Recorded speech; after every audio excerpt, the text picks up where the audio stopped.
The story begins in the Silver Dragon dungeon, where two guards watched over the main gate. Suddenly, footsteps wrapped in energy echoed through the dark corridor. The guards quickly turned around, frightened, recognizing Her Majesty. As she approached, she ordered them to leave so she could speak to the prisoner alone. With that, the Silver Dragon Queen Rosweiss revealed her confident face. She then asked the great hero what it felt like to become a prisoner of the Dragon Clan. In response, the chained prisoner asked her to simply kill him. However, the monarch found the request curious and asked if he truly desired a quick death. Then she approached, saying it wouldn't be so easy since he was a handsome and determined man. While touching his chin, she suggested that adding more scars would make him perfect. The hero then shouted for her to stop humiliating him and kill him once and for all. Even so, the Silver Queen proposed that he join the Silver Dragon clan. With a smile, the prisoner challenged her by asking if she was worthy. The question filled the sovereign's eyes with surprise and fury. In a moment of rage, she struck him with a blow that shattered the chains around him. After the strike, the hero fell, coughing amidst the dust. Soon after, she pinned him to the ground with her foot, questioning how he dared to be rude. Mocking him, the woman told Leon Cosmo that his reputation as a hero no longer meant anything. With a smile, she even called him an ignorant loser, declaring that he would die there. Leon then replied that she had taken away his chance to leave a legacy for his descendants. Despite this, the queen found the idea interesting but assured him he would have no successor. With determination, the warrior shouted for her not to underestimate humans. In response, her tail wrapped tightly around his neck. Soon, the Silver Queen lifted him into the air with her tail, calling him stubborn. The young man struggled to breathe, gripping the tail that was choking him. Almost out of air, he still managed to call out to Her Majesty. With a smile, the creature asked if he was finally ready to beg for mercy. Even suffocating, Leon revealed that she had made 2 mistakes from the start. Surprised, she listened as he said her first mistake was being alone with the Dragon Slayer. Then he prepared to reveal the second mistake she should never have made. Leon then shouted that her second mistake was tasting his blood. Immediately, the queen realized she had fallen into the blood curse. With that, her tail released him, and Leon finally fell free to the ground. As he backed away, his opponent stared at him, feeling the effects of the curse. The monarch suddenly felt her body heat up, completely out of control. She then fell to her knees, not understanding what was happening to her body. Completely confused, she wondered what the hell was going on. Leon then explained that she would live in the pain brought by his soul forever. Tears ran down the dragon's face as the curse intensified. Suddenly, Rosweiss threw herself over Leon, who looked at her in surprise. With the force of the impact, she knocked him down onto the dungeon floor. Lying on the ground, Leon asked, confused, what was happening. Observing her, he realized the situation was arousing her. Without hesitation, the Silver Dragon leaned in and kissed him forcefully. The unexpected kiss left Leon completely speechless. An hour later, clothes and chains were scattered across the dungeon floor.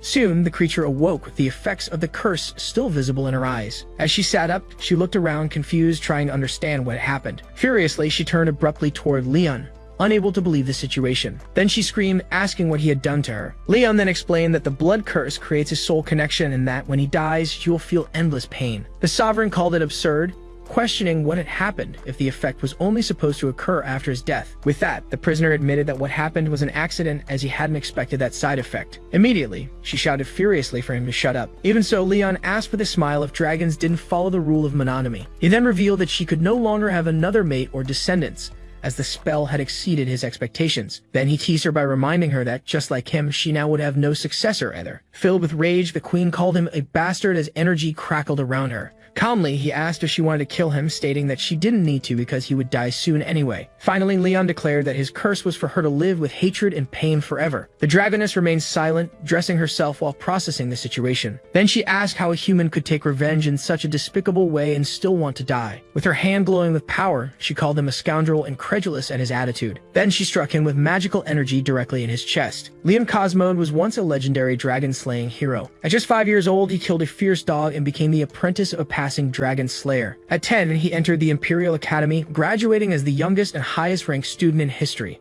By the age of 15, he was already on the battlefield, slaying dragons and reclaiming territories for the Empire. Thus, he became known as the strongest dragon-slaying hero and humanity's only hope for victory. But everything changed when he became a prisoner of the Dragon Clan, and 2 years had passed since his capture. Suddenly, he woke up screaming, as if emerging from a long nightmare.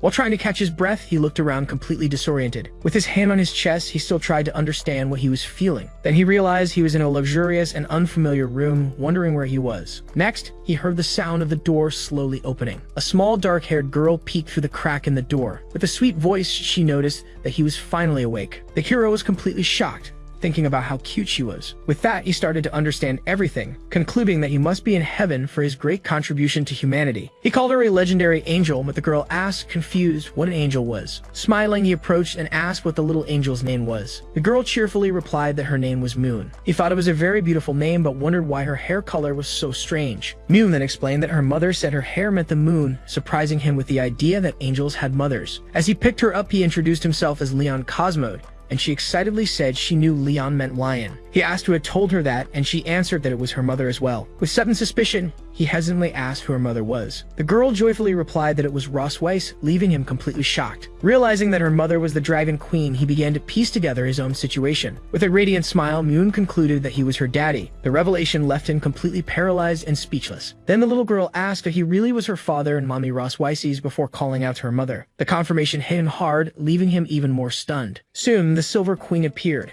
and while Moon said that Daddy had woken up, she merely replied that she already knew. With a smile, the Queen confirmed that he had finally awakened. Moon then revealed that Mommy must be happy because she visited him every day. Although the Dragoness confirmed the story, Leon thought that only an idiot would believe that. Next, she asked Moon to go play outside so she could speak with her father. Once they were alone, he asked if Moon was really his daughter, and the answer was yes, biologically. With her tail tapping against the door, the Silver Queen angrily stated that he hated her. Leon stepped back, questioning why she gave birth to the child and why she saved him. The Queen then explained that he had been asleep for 2 years, asking if he thought she would just let it go. Furious, he shouted that he never wanted to do that because they could not coexist, and he would never have touched her under any other circumstances. She teased him, asking if touching her was torture, and he confirmed that of course it was. Immediately, her tail wrapped around his leg.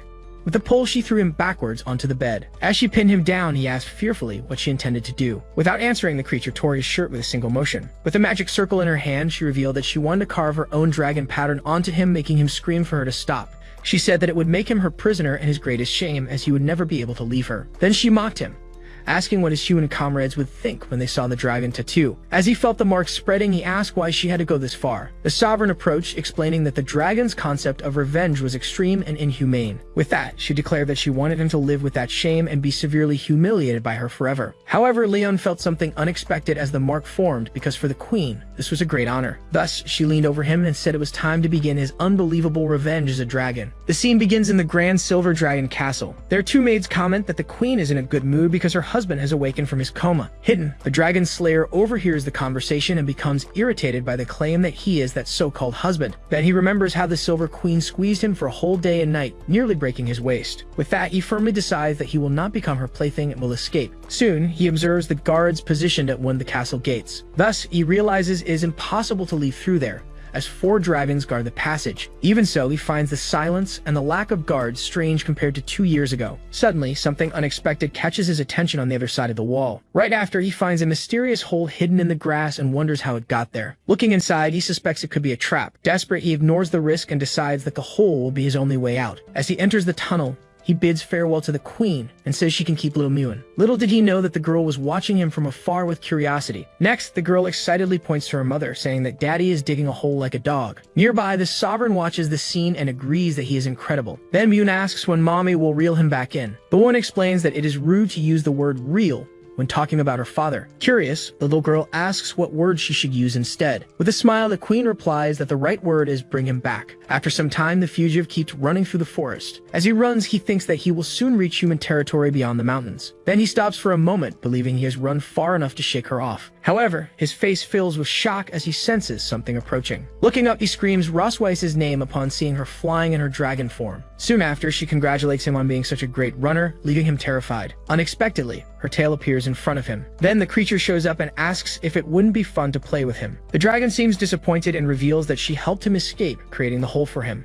He admits that he suspected it was a trap, but he didn't expect her to catch up so fast. The winged figure asks if humans will still see him as a dragon slayer with that mark on his chest. He replies that he would rather start a new life as an ordinary person than be tortured by her. Annoyed, the dragon complains that he doesn't know how to appreciate her kindness and prepares to act. With a swift motion, the beast grabs him with her huge paw, leaving him scared. As Ross Weiss takes flight, he yells, asking where she is taking him, and she says she is helping him return. 3 hours later, the dragon flies over the night sky near the border town.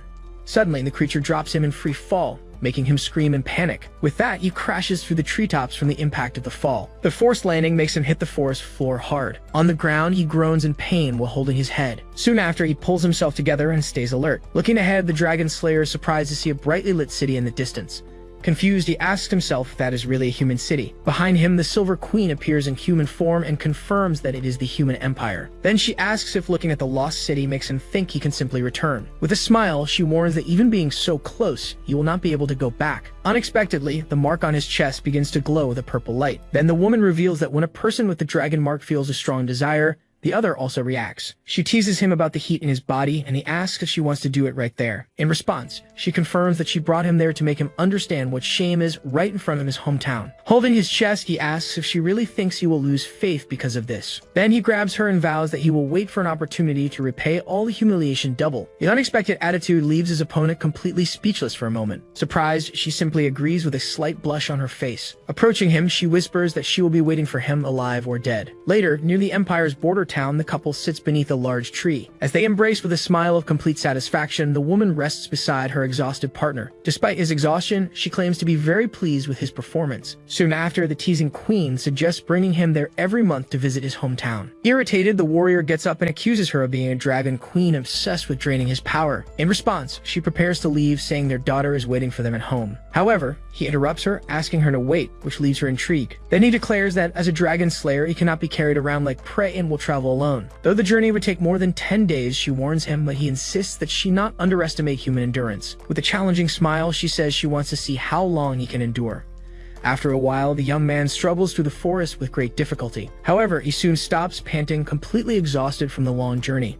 She catches up to him and asks if he needs help, but he denies being tired. She teases him, saying the only thing tough about him is his stubbornness, which irritates him. The two stare at each other for a moment, tension filling the scene. Suddenly, the young man spots a dragon slayer army approaching through the trees. Because of this, he becomes excited, imagining that the knights might help him escape the dragon. But at his side, the creature's expression turns cold and threatening. Immediately, he realizes that if he calls for help, they will all be killed without hesitation. At that moment, one of the knights raises his hand, signaling the group to stop. Soon after, the squad leader turns toward the couple and asks if they are lost. With a forced smile, the young man replies that they were just out for a walk, determined not to involve innocent people. The knight then warns them of the dangers in the forest and offers them a ride to ensure their safety. Shortly after, he introduces himself as Walker, captain of the 47th Dragon Slayer Squadron. Gratefully, the young man declines the offer, claiming they can protect themselves, trying to make them leave. Suspicious, the captain comments that the young man's face looks familiar and asks if they have met before. The simple question fills the Dragon Queen's eyes with fury. He quickly realizes the danger when he sees her hand glow with energy. In an agile movement, the young man grabs her hand, preventing any attack. To cover it up, he pulls her into a hug and claims that the captain must have mistaken him for someone else. He also says he has a common face, while whispering for her to let him handle the situation. The leader watches the scene, while the woman seems to accept his proposal. With a laugh, the captain says goodbye, saying he won't interrupt their romance any further. As soon as the troops leave, they both watch the wagon disappear down the dark road. With an angry look, a dragon asks if she has been hugged enough. Then she pushes him hard, making him step back. Despite this, she admits that the young man was smart not to ask for help, but warns him about something important. She scolds him, demanding that he know his place, and makes it clear that she never considered being his wife. Soon after, she warns that the road is long and begins to walk. Suddenly, he feels a sharp pain and grabs his own arm. With blurred vision, he tries to approach her, even as she walks away. Soon after, his body gives out and he collapses in the middle of the forest. Seeing him fallen, the woman asks, surprised, if he really lost consciousness. With disdain, she calls him a fragile human and releases her powerful aura. After that, she lifts him from the ground to take him back. Transformed into a dragon, she tosses him into the air and gently catches him with her mouth. Then he rests unconscious on her back as they fly across the skies.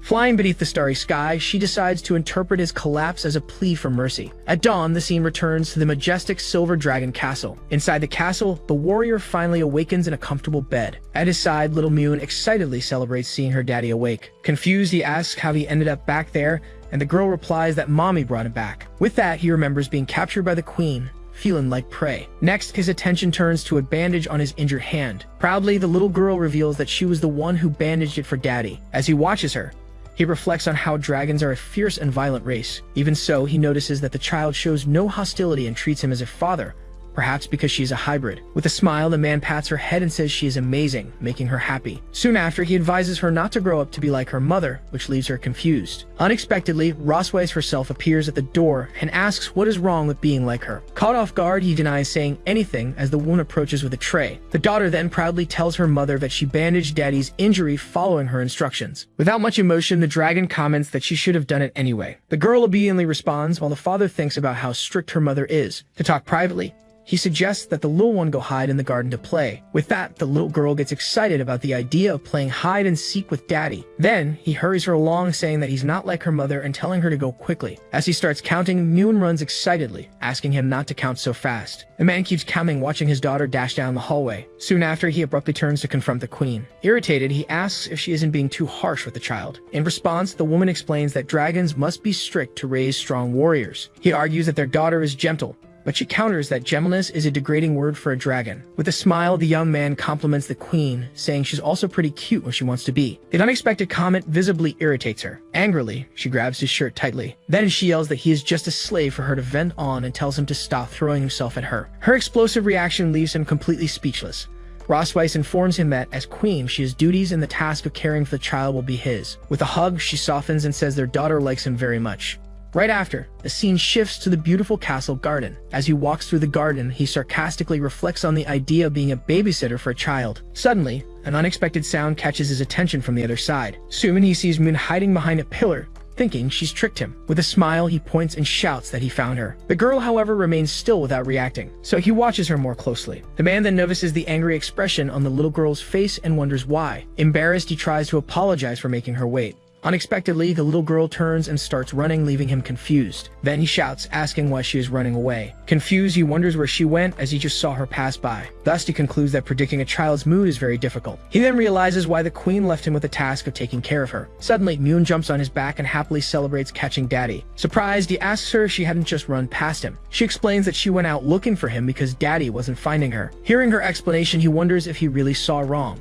At that moment, Moon calls him to show something and he follows her, still confused. From afar, another little girl just watches the scene silently. Moments later, the water from the fountain gently trickled down the garden wall. Meanwhile, Moon hummed softly as she focused on her drawing. Behind her, her father watched with a calm smile on his face. He thought that having a daughter wasn't so bad and felt his soul being healed. Then he promised himself that he would help her escape from the Dragon Queen. Suddenly, the girl ran up to him, showing him the family portrait she had drawn. Looking at the drawing, the man was confused to see two children in it. So he asked about the second figure, and she answered that it was her sister. Completely shocked, he heard the revelation that Moon had a sister. In his mind, he realized that he hadn't hit just one target, but two with a single shot. With that, he remembered the girl he had seen in the garden and understood the reason for her anger. But the little one explained that her sister wasn't angry, she was just shy when she saw him. He reflected that it was normal for them not to be familiar since they had just met. Thus, he concluded that it was that woman's fault and decided he needed to confront her. Far away in the study, the queen was working at her desk. She then raised her gaze from her reading with a serious expression. At that moment, the man burst into the room, calling her name loudly. Unfazed, she calmly asked where Moon was. He replied that their daughter was playing with her sister and questioned when she would tell him that he had another daughter. With a slight smile, the dragon asked if he hadn't figured that out already. Right after, he thanked her for giving him 2 daughters, saying she had certainly worked hard. Then he promised to write her name on the family tree, which visibly irritated her. The queen then asked if he knew why she hadn't told him about the other daughter. He accused her of being jealous of his relationship with Moon and of hiding Noah on purpose. Surprised, the woman asked if he was really that eager to meet her. The warrior replied that he wanted to build a good relationship with his daughters, unlike the cold mother she was. With a challenging smile, the sovereign merely warned him not to regret it later. Later, sunlight streamed through the kitchen windows. Then he appeared holding a knife with a determined smile on his face. While chopping vegetables, he decided to win over his shy daughter with a delicious meal and make the queen regret it. He remembered making that stew often in the battalion as its sweet flavor was good for children. After tasting it, he proudly confirmed that his cooking skills hadn't gotten rusty. At that moment, he imagined that Noah would love the food, and he felt confident that the taste would win her over. Outside, 2 maids watched the kitchen scene with curiosity. They commented that the prince was a good dragon for cooking for his family even after recovering from illness. Suddenly, both were surprised to see Rosweiss arriving with the 2 daughters. The queen then dismissed the maids from dinner,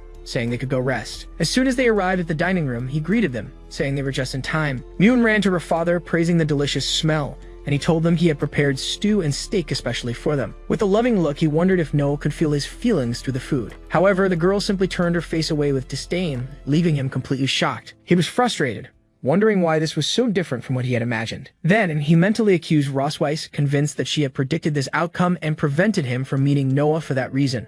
Firmly, the woman instructed the daughter to formally introduce herself to her father. The girl then introduced herself as Noah K. Melf, daughter of the Silver Dragon Queen Rosweiss. Trying to get closer, the warrior politely introduced himself as Leon Cosmo, her father. The girl's response, however, was one of total indifference. Awkwardly, he wondered if the child held some grudge against him. Sensing the situation, Moon whispered to her sister to speak more so she wouldn't embarrass Daddy. With her arms crossed, Noah doubted that he was really her father, saying he looked far too weak. Those words hit him hard, and he felt the full impact of her question. Wounded, he thought to himself that he had a wild daughter and was facing his first crisis as a father. The family dinner, which should have been a pleasant occasion, became the most tense moment of Leon's life. Though they looked alike, he noticed that his daughters had opposite personalities, with Noah being just like her mother. With a hopeful smile, he asked his eldest daughter if the food he had prepared was good. Noah replied that it wasn't, complaining that the meat was tough and hard to chew, which hit him hard. Seeing the scene, the queen couldn't hold back a discreet laugh. When Moon asked why she was happy, the woman replied that it was because the family was gathered together. Soon after, she teased her companion, asking if he wasn't happy too, and he awkwardly agreed. Moon then asked if Daddy could have dinner with him every day, and he agreed, though reluctant deep down. But the older sister interrupted the conversation, shouting that she didn't want that. The younger sister asked why, and Noah explained that she wanted to study at the Young Dragons Academy as soon as possible. Rosweiss reminded her that the department was for older dragons and asked why she was in such a hurry. The girl then declared that she wanted to start defeating dragon hunters right away, leaving her father stunned. He quickly realized in shock that the girl wanted to defeat him, her own father. With that, he tried to warn her that those warriors were strong and that it would be dangerous for her. Noah snapped back, saying not to treat her like a child, while he thought that she truly was one. The queen agreed with her daughter's idea, saying that the sooner she learned, the faster she could fight. Then she challenged the man to give a reason to stop Noah from going to the school. Realizing that opposing them would only make his image worse, he decided to change tactics. So he reluctantly agreed, saying it was fine by him. At that moment, he understood Rosweiss's true intention. He pictured her as a giant monster, realizing that she was using their daughter to mentally attack him. While promising himself to get revenge, the woman declared that he would help Noah prepare for the exam in a month. Excited, the girl immediately agreed to her mother's orders. As soon as dinner ended, Moon happily showed off her full belly to her sister. After the girls left, he turned to Rosweiss and called her. Then he said they needed to wash the dishes, leaving her confused by the request. She replied that the servants would take care of that. He explained that the proper way to end a family dinner was for the couple to clean everything together. Whispering, he asked if she didn't want to create a harmonious family environment for their daughters, even if it was all a lie. Looking back, Rosweiss saw their youngest daughter watching them with eyes full of hope. Seeing the girl's gaze, the queen reluctantly agreed to the idea. Hearing her response, Moon excitedly offered to help too. Noah then firmly grabbed her sister's hand. Next, she pulled Moon away, saying that the girl was coming with her. With the two girls gone, the kitchen fell silent, leaving only the dirty dishes in the sink. Rosweiss turned to her companion and asked when he planned to start helping. With a confident smile, he asked if she had forgotten what he told her 2 years ago. He quickly reminded her of his warning never to be alone with a strong dragon hunter, which left her surprised. Suspicious, the queen asked what he was planning to do. He replied that unlike last time, he wouldn't let himself be manipulated by her. Furious, the woman attacked him with her tail, questioning if he thought he could escape. However, he easily blocked the strike with just his hand. He grabbed her tail and asked who said he wanted to escape. The queen let out a cry of surprise at the sudden and unexpected touch. The pull threw her off balance, making her fall to her knees, completely shocked. Then, the man revealed that he had read about the dragon tail's weakness, asking with a smile if she couldn't do anything now. Soon after, he approached and commented that dragons are always eager to conquer and control everything. Finally, he asked if they had ever been controlled themselves, leaving her completely speechless. Despite her heavy breathing, Rosweiss remained completely flushed on the floor. Right after, she demanded that he release her tail. In revenge, Leon reminded her how he had been humiliated purely for her pleasure. With that, he suggested they try something different, provoking a flood of insults from her. Quickly, the woman reacted, trying to break free. Meanwhile, two maids wondered whether the prince's night had finally ended. Soon after, they entered the kitchen, surprised by how clean it was, and questioned whether the prince was responsible. One of them smiled, enchanted by a perfectly clean dish. Through the crack in the door, the dragon silently watched their conversation. Immediately, he silenced her, warning that the maids could not see her in that situation. Right after, the kitchen door closed. The young woman glared at him furiously. He approached, stating that now they could begin. His gaze was firm and determined.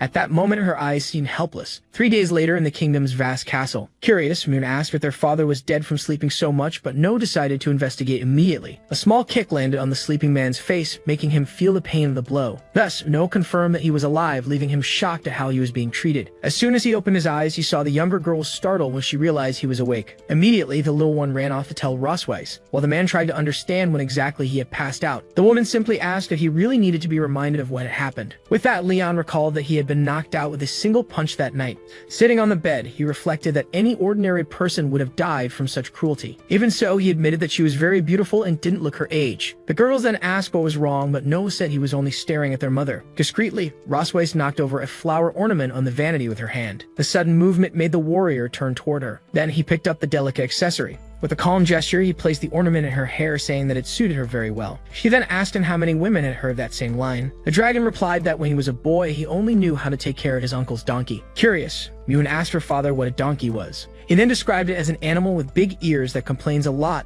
just like their mother. The comparison made the woman glare at him furiously. Soon after, she struck him with a strong punch to the stomach. The daughters asked if their father was okay, and he replied yes, still in pain. The matriarch then announced that he would teach the girls how to write, making him complain for not being consulted first. Moon celebrated the news, while No declared she could do it by herself. Soon after, both ran off to the library to find a pencil, and No chose the color purple. Alone with the dragon, Rosweiss informed him that her sister would be visiting and could not see the daughters. He then asked why, wondering if her family didn't want to meet them. With that, the woman explained that he was now Leon Cosmo, a dragon who had awakened after 2 years. Finally, she ordered him to memorize the surname in case he encountered her sister. He simply confirmed that he understood Her Majesty's orders. As he watched her leave, he wondered whether the queen truly believed he would obey her.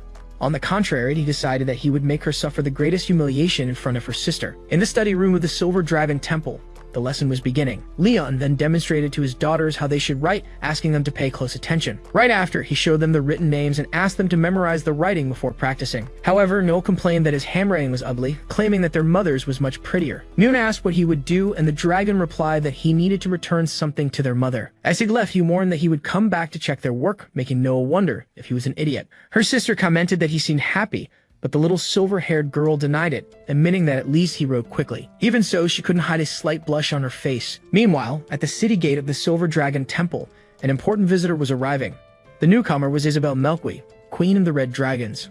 Right after, she hugged Rosweiss, happy to see her sister again after so long. The visitor commented that it had been a year since they last met and said that the other looked healthier. With that, she asked why her husband wasn't there since she had heard that he had awakened. Rosweiss lied, saying that he wasn't feeling well, and the queen expressed regret at not being able to meet the dragon who had won her sister's heart. Finally, she teased that they must get along well to have had children so quickly. Her sister denied having any feelings for him, claiming that the marriage meant nothing.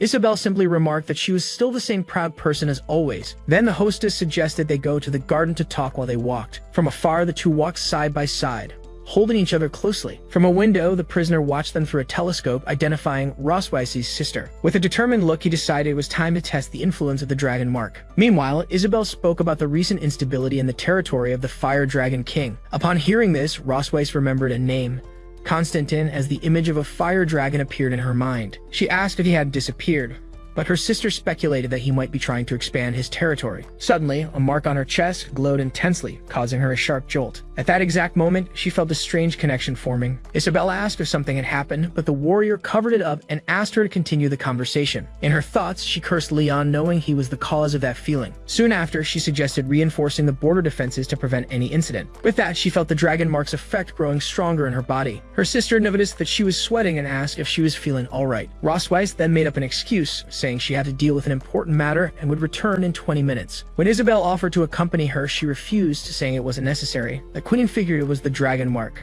commenting on how young people these days love to play around. Meanwhile, Leon relaxed in his chair, wondering how long Rosweiss could endure. Soon after, she burst into the room, shouting his name, leaving him surprised at how quickly she had returned. She grabbed him and asked if he had made the mark resonate on purpose to embarrass her in front of her sister. The man pretended to be innocent, asking if it was his fault for missing her. His words left her completely speechless. The sudden comment left her startled and deeply blushing. Leon realized the effect was good because at least he had managed to land a blow on her. Rosweiss scolded him, telling a prisoner not to be shameless and to keep his thoughts to himself. In her mind, she admitted she had been fooled by his words when she was planning to beat him up. She then warned him that he was spared this time, but the dragon merely teased her by making a face. Reflecting, he realized that with just one sentence, he left the woman speechless, proving the power of the dragon mark. However, he wondered why his heart pounded harder every time he thought about her. Immediately, he scolded himself, telling himself to stop thinking about such horrible things. Then he remembered that the girls were waiting for him while Moon wondered why he wasn't coming back. At the gates of the city of the Silver Dragon Temple, Rosweiss's sister says her farewell. With a wave, she announces that she is already leaving. Then Rosway smiles and asks her sister to be careful on the way. Already in dragon form, the visitor insists on meeting her sister's husband, and Rosway promises to introduce him next time. Soon after, she flies away into the night sky. The Silver Queen watches her leave with a serious expression. After that, she angrily thinks that she will teach the dragon hunter a good lesson. Meanwhile, somewhere else, Leon suddenly sneezes. Reading a book, he wonders if the dragon woman is speaking ill of him. At that moment, he notices that Moon and Noah have already fallen asleep in bed. Carefully, he adjusts the blanket over them so they won't feel cold. Then he leaves the room silently so as not to wake them. As soon as he tries to leave, a hand slams the door shut in front of him. Rosway stops him from leaving while he asks if her sister has already gone. Irritated, she reminds him that they still have unfinished business today. The Sovereign drags him down the hallway by force, ignoring the prisoner's desperate protests. Soon after, they arrive at the luxurious room of the Queen of the Silver Dragons. Then a wooden basin with hot water is placed on the floor. Leon then brings the water, asking what she needs it for. The woman replies that she is tired and orders him to help her wash her feet. The unexpected order leaves him completely astonished. Still, she insists that he obey, claiming it as punishment for what happened earlier. Reluctantly, the former hunter kneels, feeling humiliated to be serving a dragoness. As he holds the woman's foot, he wonders how many hunters she has already trampled. Rosway becomes confused, wondering why he is just standing there admiring her feet. Blushing, she questions herself he might have a foot fetish. Impatient, she demands that he put her foot in the water already. Then her feet are submerged in the basin of hot water. Suddenly, the Queen screams that the water is too hot and kicks him in the face. From the impact, Leon is thrown backward. She accuses him of trying to take revenge with the excessively hot water. With a provocative smile, he reminds her that she was the one who asked for his help washing her feet. Rosweiss claims that he seems not to have learned his lesson. With her foot on his chest, she asks if he ever thought he would be trampled by a dragon. Then she wonders what would happen if she pressed a specific point. The strong pressure makes him grimace in pain and discomfort. Leon asks her to stop, while feeling a strange mix of shame and pleasure. With that, the dragoness challenges him, wanting to see how long he can endure it. Even so, he decides that he will not surrender to that woman's tyranny. With a swift movement, he firmly grabs her foot. Leon then comments that he has eaten many kinds of legs, but never a dragon's. The threat leaves Rosweiss shocked, unsure of what he will do next. Soon after, he bites her leg, declaring that he would eat raw dragon claws. A furious scream echoes through the castle, with the Queen promising to kill Leon Cosmode. The next day, Noon wakes up still sleepy in bed. Curious, she asks her mother why she is limping, but Rosweiss only replies that it is nothing. Soon after, she asks Leon about the bandage on his face, hearing the same evasive answer. The girl's expression becomes confused at their replies. With that, she cheerfully concludes that it was a fun game and also wants to take part. In the garden surrounding the Silver Dragon's castle, Leon and Rosweiss walk in silence. Ahead, the woman walks with an irritated expression while he follows closely behind. From a distance, two maids observe them, thinking the scene resembles a romantic date. However, one of them finds it strange that the Queen and the Prince do not seem close. Rosweiss continues her walk without saying a word. The man also seems uncomfortable with the situation. With that, he breaks the silence and questions her about the reason for this walk. Moments earlier, he had refused to go out for a walk with her. The dragoness then explained that they needed to maintain the facade of a harmonious family for the people.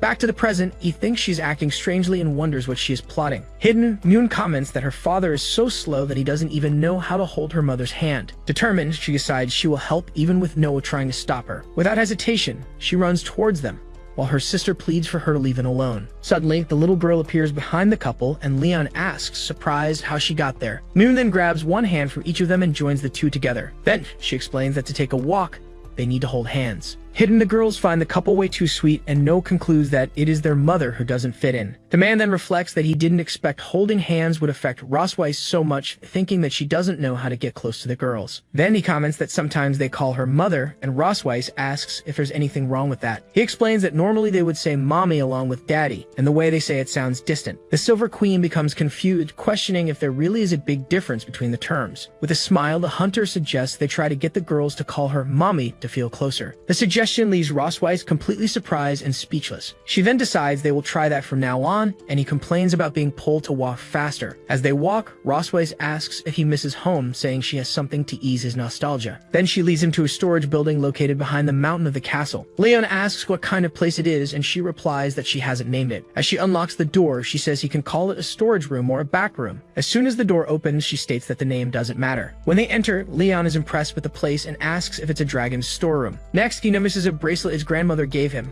commenting that it would be worth a fortune in the Empire. Rosweiss then explains that some items are meaningful to her, while others are just war trophies. Later, he asked about her family, and the Silver Queen reveals that she and her sister were raised by their grandmother. Leon adds that he also grew up in an orphanage and was adopted by his master. Curious, he asks what she really wanted to show him there. The woman approaches a chest, claiming that its contents will help him forget his worries. When she opens the chest, Leon is shocked to see his black and gold armor. Rossweiss then asks if he hadn't always wanted to recover that armor. In disbelief, he wonders if he's dreaming and if she's really going to return it to him. With a mischievous smile, she confirms that she is. However, as soon as he touches the armor, a seal of magical runes shines brightly. Leon notices the runes and laments that his old friend has fallen so far. With a victorious air, Rossweiss reveals that he has finally fallen into her trap. As the energy surrounded him, Leon asked angrily what Rossweiss had done. With a smile, she revealed that she had placed a dragon mark on the armor, activated by his touch. Then the prisoner's hand convulsed as the effect began. He grabbed his chest, regretting that he had trusted that dragon. With a satisfied smile, the queen remarked that the mark's effect would double. Soon after, she grabbed his chin and teased him,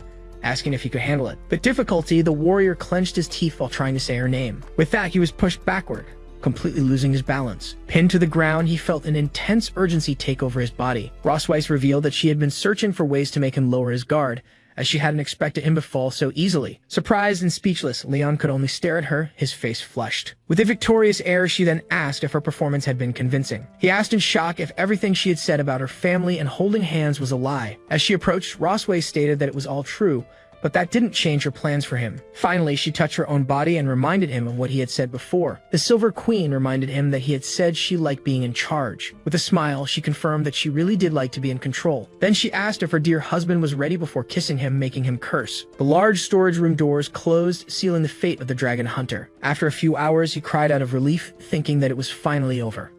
Lying beside him, Rossweiss watched him with a satisfied expression. Irritated, Leon asked what she wanted now. Holding his chin, she commented that his scars had faded and that he had a more mature look. The prisoner then protested angrily, stating that he wouldn't fall for her trap again. As she got dressed, the woman admitted with a smile that he had also become smarter. However, she paused, making Leon uneasy. With a mischievous smile, she finished by saying that his body had deteriorated a lot.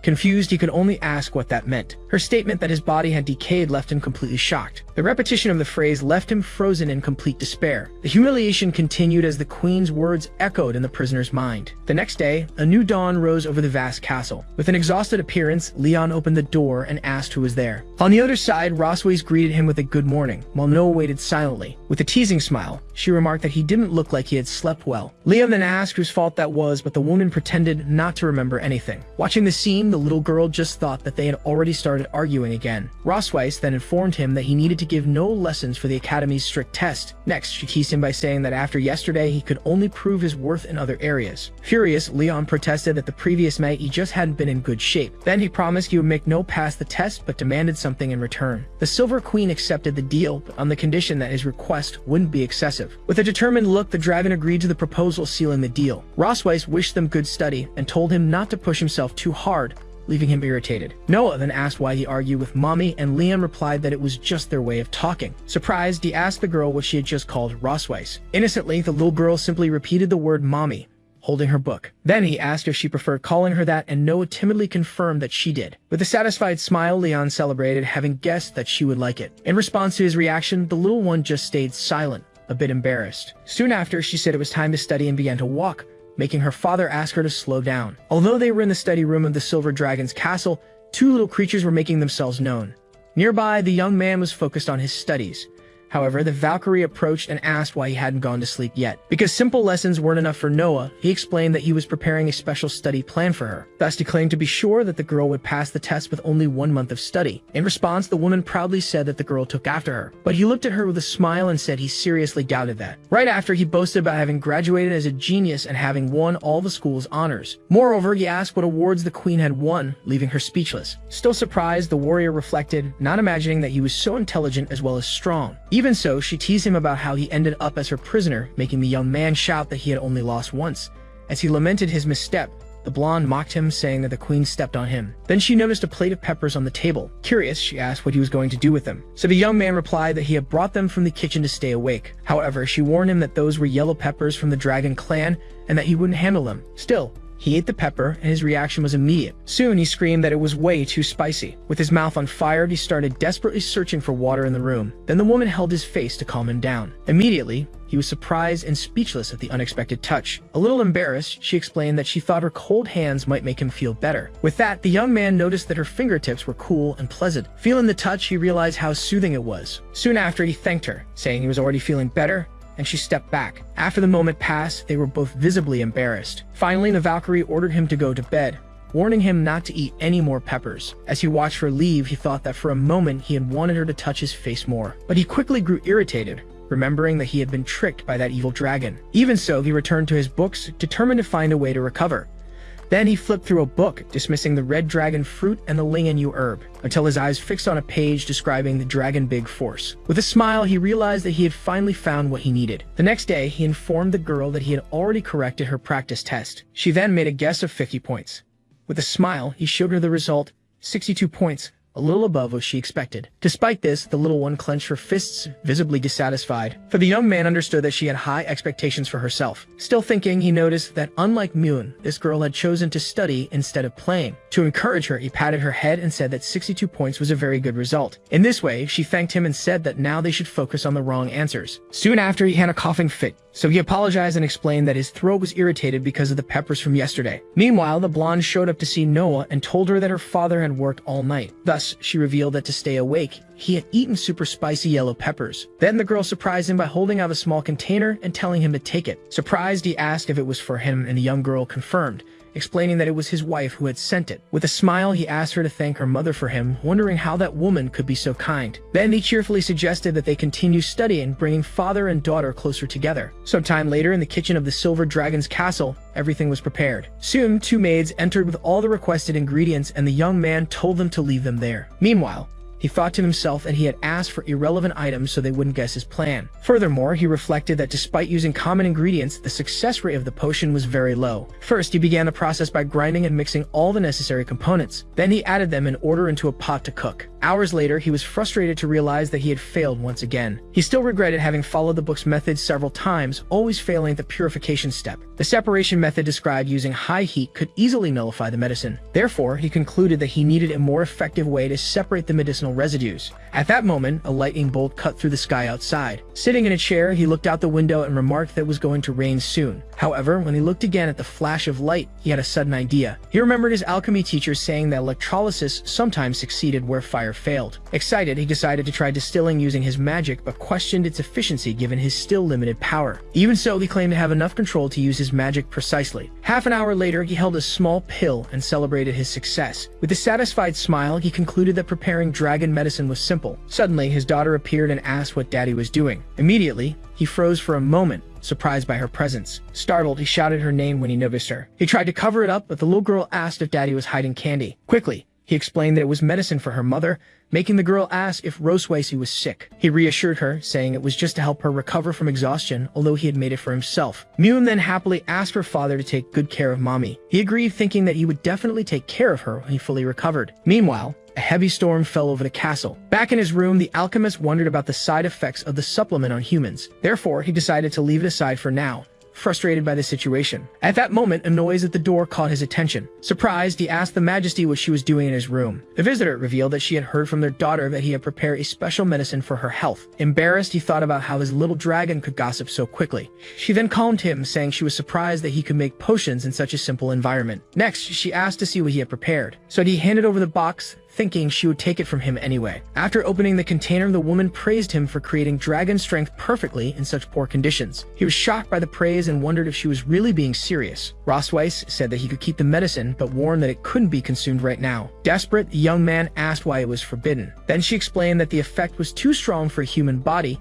making him wonder if the medicine was truly that powerful. The queen stated that she was saying this for his own good, because a human wouldn't withstand the effect. Indignant, he declared that he had already defeated countless dragons and accused her of underestimating him. Completely ignoring the warning, he put the pill in his mouth. Immediately, he declared that courage is the anthem of humanity, while Rosway screamed his name in despair. At that very moment, he felt the pill's power surge through his body. Thus, the warrior ran to him and scolded him, warning that she wasn't good with healing magic. Then she held him and said she would try to break the medicine's effect first. Even in pain, he struggled while she shouted for him not to move.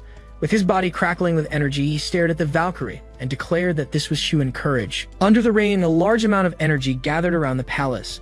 Suddenly, the young man screamed as blue lightning completely surrounded his body. Frightened, the queen wondered what he was doing using lightning magic on himself. Still, he simply endured the pain as the electric energy continued to flow. Soon after, he lost consciousness, and she caught him before he could hit the bed. With the young man lying down, Rosways asked if he had completely lost his mind. Then she turned away, saying she would wait and call the palace doctor. However, her hand was grabbed before she could step away. The Valkyrie looked back, surprised by the sudden gesture. In an instant, he grabbed her tail with a dazed smile. Irritated, she demanded to know what he was doing now. With a happy expression, he called her his wife and asked where she thought she was going. Completely shocked, she questioned who he was calling by that title. As she demanded that he let go, he refused to let his wife leave. Seeing him persist, the warrior wondered if the lightning magic had caused mental confusion as a side effect. She concluded that even acting like an idiot, he didn't seem to be in danger. With his persistence, she finally gave in and asked what it was that he wanted so badly. The alchemist then replied with a smile that he wanted to have another child with his wife. The unexpected declaration left her completely speechless and visibly embarrassed. Even when she scolded him for not taking care of the children they already had, he insisted he wanted a third. To avoid further trouble, she decided it was better to keep playing along for now. Thus, Rosways agreed to have more children and even to visit his homeland when they were ready. As he celebrated, she thought that him acting spoiled was even more annoying than usual. Next, the bold man called her the best wife and leaned in to kiss her. The queen pushed him away, telling him not to take advantage while wondering when the medicine's effect would wear off. Soon after, she called him an idiot and punched him in the face. After knocking him out onto the bed, she sighed and admitted she couldn't help but hit him. Concerned, she leaned in and asked if he was okay. Suddenly, he woke up saying he felt a little strange. At that moment, the warrior panicked upon seeing a dark mark appear on his chest. She wondered how the dragon mark on his chest could have activated now. Then, he firmly grabbed her shoulder. As he gently pushed her toward the bed, she asked what he thought he was doing, but the young man replied that he felt strange. Soon after, he described how his body felt too hot and his chest was pounding. The queen then realized that the dragon mark combined with the lightning had intensified his desire for vital energy. With that, he hugged her by the tail, saying that he loved her, making her think she wouldn't be able to stand it if this continued. Irritated, she pushed him away and shouted for him to get off since her tail was dragging on the floor. Suddenly, the alchemist paused and placed a finger on her lips. He changed his tone and told her she looked incredibly beautiful tonight. Surprised, she realized his attitude had shifted to an intensity that wouldn't take no for an answer. At that moment, she began to wonder if she was also unconsciously wanting the same thing. With a gentle voice, he asked if his wife could help him with this. Embarrassed, she finally agreed, but warned that it would only be for tonight. In an instant, the two shared an intimate and silent moment, united by the storm outside. The next morning, the sun shone over the palace. Leon finally woke up, feeling the effects of the previous night. Beside him, Rosways watched and asked if he was already awake. Completely startled, he moved away and asked what she was doing there. Then he sat up, complaining that his whole body was sore. As he tried to understand what had happened, she asked if he didn't remember anything. With a teasing smile, she showed him the marks on his back, saying that a dragon hunter shouldn't forget such things. Shocked, he wondered if he was really the one responsible for those bite marks. Suddenly, flashes of the previous night flooded his mind. With the full memory of the events, Leon screamed in embarrassment. She then asked if he now remembered how he had begged her last night. As he continued panicking, Rosways began repeating the words he had said. Desperate, the alchemist interrupted her, saying there was no need to continue, as he already remembered everything. He reflected that he had created the elixir to improve his health, but hadn't imagined the effect would be so extreme. Leon admitted he had overdone it and asked if he had hurt her, but she assured him she was fine. With a smile, he stated that now she knew his body well and could no longer claim he couldn't handle it. Rosways simply stared at him with an intense expression. Then she came closer and he asked what was wrong. She grabbed his chin, praising his performance and saying she expected him to keep it up. Indignant at the comment, Leon asked if he had now become her servant. Changing the subject, she mentioned the bet they had made about the treatments. She then admitted defeat and asked if he had already thought about what he wanted as a reward. Leon replied with a sly smile that he had already decided. Then he asked her to send someone to check on his master and his master's wife in the Empire. Rosways explained that a visit was possible, leaving him deeply grateful for the help. Soon after, he composed himself and thanked her more formally. Elsewhere, in the Garden of the Silver Dragon Sanctuary, Mune approached and asked if her father was sick. Surprised, Leon denied it and wanted to know why she was asking. Mune then revealed that her mother told her it was he who took the medicine, and that men couldn't say they were sick. He became furious, questioning how Rosways could say such things to a child and reflecting on his dignity. While the little one kept insisting on knowing if he was still sick, Leon scolded her and ended up biting his lip, making it bleed. Seeing the blood, Mune panicked and begged him not to die, saying she couldn't live without him. Liam calmed her, assuring her that he was fine, while thinking that she really reminded him of her mother, especially in her bluntness. To distract her, he offered to make a new toy, and Mune excitedly celebrated the idea. With that, Leon began assembling a small colorful cube with his tools. Then he presented the magic cube and explained that she could turn its parts however she wanted, leaving the girl thrilled. He reflected that he had never thought of using his mechanical skills to care for children and wondered if he had a knack for it. Suddenly, his expression changed as he sensed something unexpected in the air. Immediately, he looked carefully toward the garden. Moon asked what it was, but he brushed it off, saying it was nothing. In his thoughts, he remembered feeling for a moment the gaze of a dragon coming from the direction where Noah usually trained. Knowing that she probably wouldn't want to approach, he decided to make a toy for the older girl as well. Later, Noah peeked through the bedroom door while Moon was already asleep. On the table, she found a magic cube with a note from Leon, challenging her to try to solve the puzzle. The girl held the cube, claiming she didn't care about childish toys. Even so, she began to turn the pieces with curiosity. Soon after, Noah hugged the gift with a smile and silently thanked her father. Although St. Heath Academy is a school of nobility with strict standards for dragons, a student's family is an important evaluation criterion. For this reason, to maintain the illusion of a united family, Rosweiss brings everyone to the floating city. As soon as they arrive at their destination, the woman lands in her majestic dragon form. Then Leon approaches and says he will help Moon get down slowly. While he holds her, the girl asks why he didn't transform into a dragon too. At that moment, he awkwardly thinks that he's great at killing dragons, but not at becoming one. Soon after, Noah suspiciously asks if he really can't do it. Faced with the question, the man is completely speechless. So Rosweiss explains that his body still hasn't recovered enough to take on dragon form. Moved, Moon asks her father to get better soon, and he promises to try, though he thinks it's impossible. With the moment behind them, the family heads toward the city gates. Enchanted by the sight of so many dragons, the girl gets excited, but her sister tells her not to walk so fast. At that moment, Leon starts to visibly tremble. Noticing his reaction, Rosweiss comments that it's the first time he's seen so many dragons since he woke up. With a teasing smile, she asks if he's afraid. However, he denies it and says that, in fact, he's very excited. His eyes shine as he thinks that the streets are full of prizes and that he's going to get rich. In this way, the woman realizes that she worried for nothing, while he's already calculating his profits. Soon after, the bell of a photo studio door rings. An attendant welcomes them, greeting the Silver Dragon Queen and her family. As they enter, Moon excitedly points to the many dragon photos on the wall. Curious, Leon then asks why Rosweiss had to come in person, since kings command their own clans. After hearing her explanation, he teases her by saying that her title isn't worth that much. Irritated, the queen kicks him with the tip of her shoe. As he crouches in pain, she says her title is still higher than his. The photographer comments that it's an honor, and Rosweiss says they were lucky to get an appointment with her. Then the woman asks about Leon's tail, but his companion requests a suit without room for it. She remembers how he once refused to wear tail decorations, claiming it hurt his dignity. Back to the present, the photographer guides them to try on their outfits, and Moon celebrates that she'll wear a pretty dress. Sometime later, the girl and Noah appear in their new dresses. Right after, Leon shows up wearing an elegant white suit. Delighted, Moon immediately praises her father, saying he looks very handsome. The photographer comments that the suit suits him well, and the man recalls that the last time he wore one was at graduation. With a smile, he turns and asks Noah's opinion. Embarrassed, the girl agrees that he looks handsome. He then compliments his daughter's dresses, saying they look adorable too. At that moment, the curtain of the nearby fitting room opens. As soon as Rosweiss appears in a black dress, Moon exclaims that Mom looks beautiful. Seeing her, Leon is surprised and completely speechless. When she asks what's wrong, he awkwardly replies that the dress suits her. The woman suggests that he would look better with a tail, but the man immediately refuses the idea. Soon the girls call their parents, asking them to come quickly. Faced with this, the photographer announces that it's time for the photo and asks the couple to come closer. Reluctantly, the two move closer for the photograph. The photographer then asks them both to smile and begins the countdown for the picture. Soon, the family photos are revealed, showing all of them posing together. Upon seeing the images, the professional praises the couple, saying they really look like they belong together. Finally, the photographer informed them that the photos would take 6 hours and suggested the family enjoy a stroll through the city. As they left, everyone said goodbye to the photographer at the studio door. While walking down the street, Moon called her sister over to look at a stall. Surprised, Rosweiss commented that she was going shopping with her partner, who explained that it was to relax before Noah's test. Soon, the girls became enchanted with the prizes at a game booth.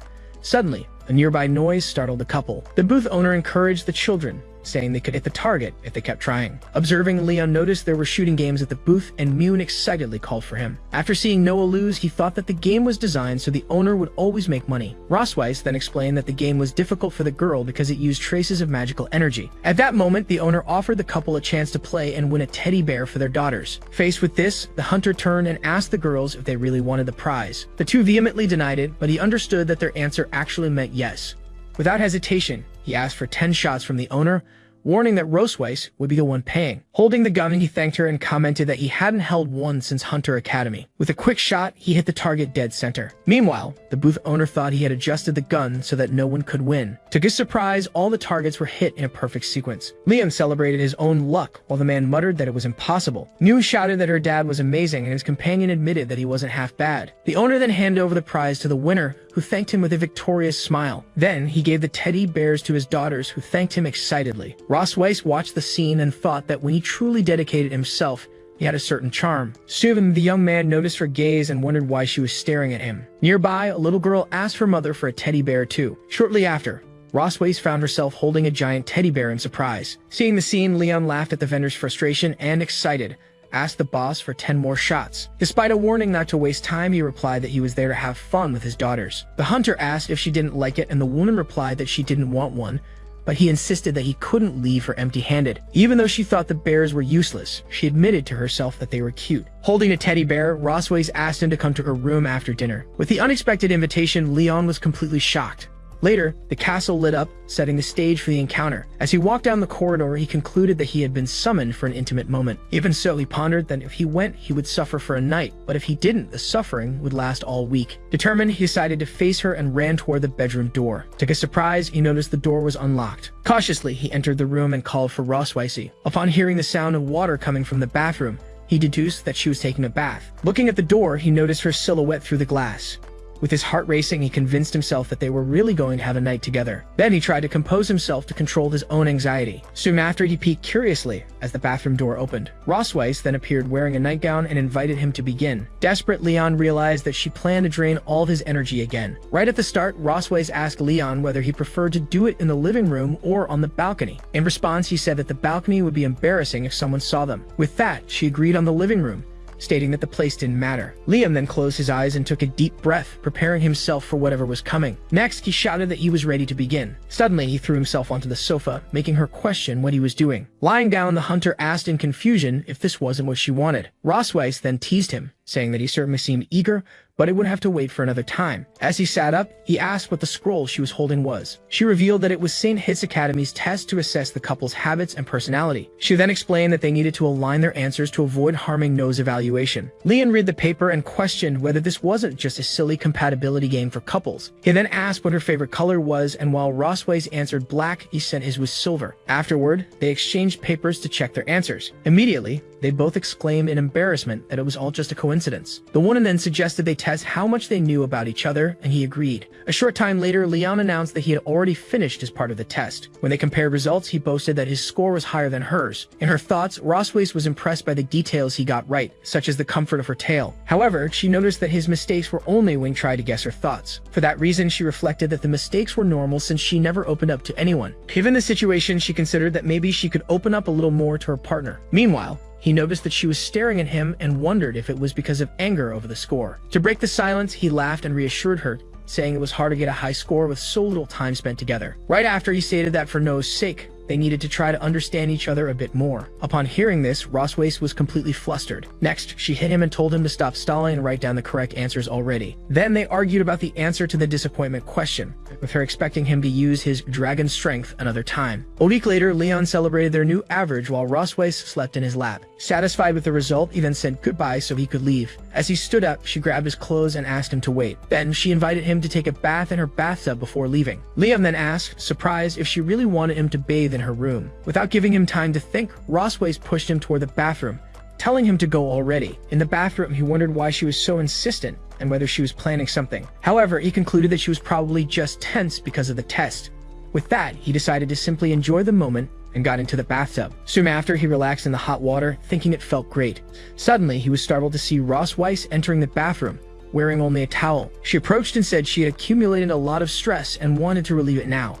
Upon hearing that, he thought to himself that he already knew this was going to happen. Soon, he shouted for her to find another way to relieve her tension and not dump it on him. With a smile, Rosweiss replied that transferring the stress onto him was the only way to relax. As she entered the bathtub, she teased him, asking if he hadn't come there with the same thought. Faced with the question, Leon had nothing to say and admitted that he had no arguments. Finally, she warned him that he wouldn't escape and should surrender to his fate. At last, the day of the entrance exam at St. Hit's Academy arrived. Upon arriving, Leon was impressed by the grandeur of the place. Standing at the entrance, he and Rosweiss grew serious for a moment. Then the hunter quietly teased her about the stress therapy from the night before. Irritated, his companion cursed him softly, but he just laughed and called her to go inside. Once inside, they both observed the crests of the great families. Soon, a receptionist called for No Cosmo Milkway from the Silver Dragon tribe. The woman was surprised when she checked her clipboard and confirmed that the girl was only 1 year and 3 months old.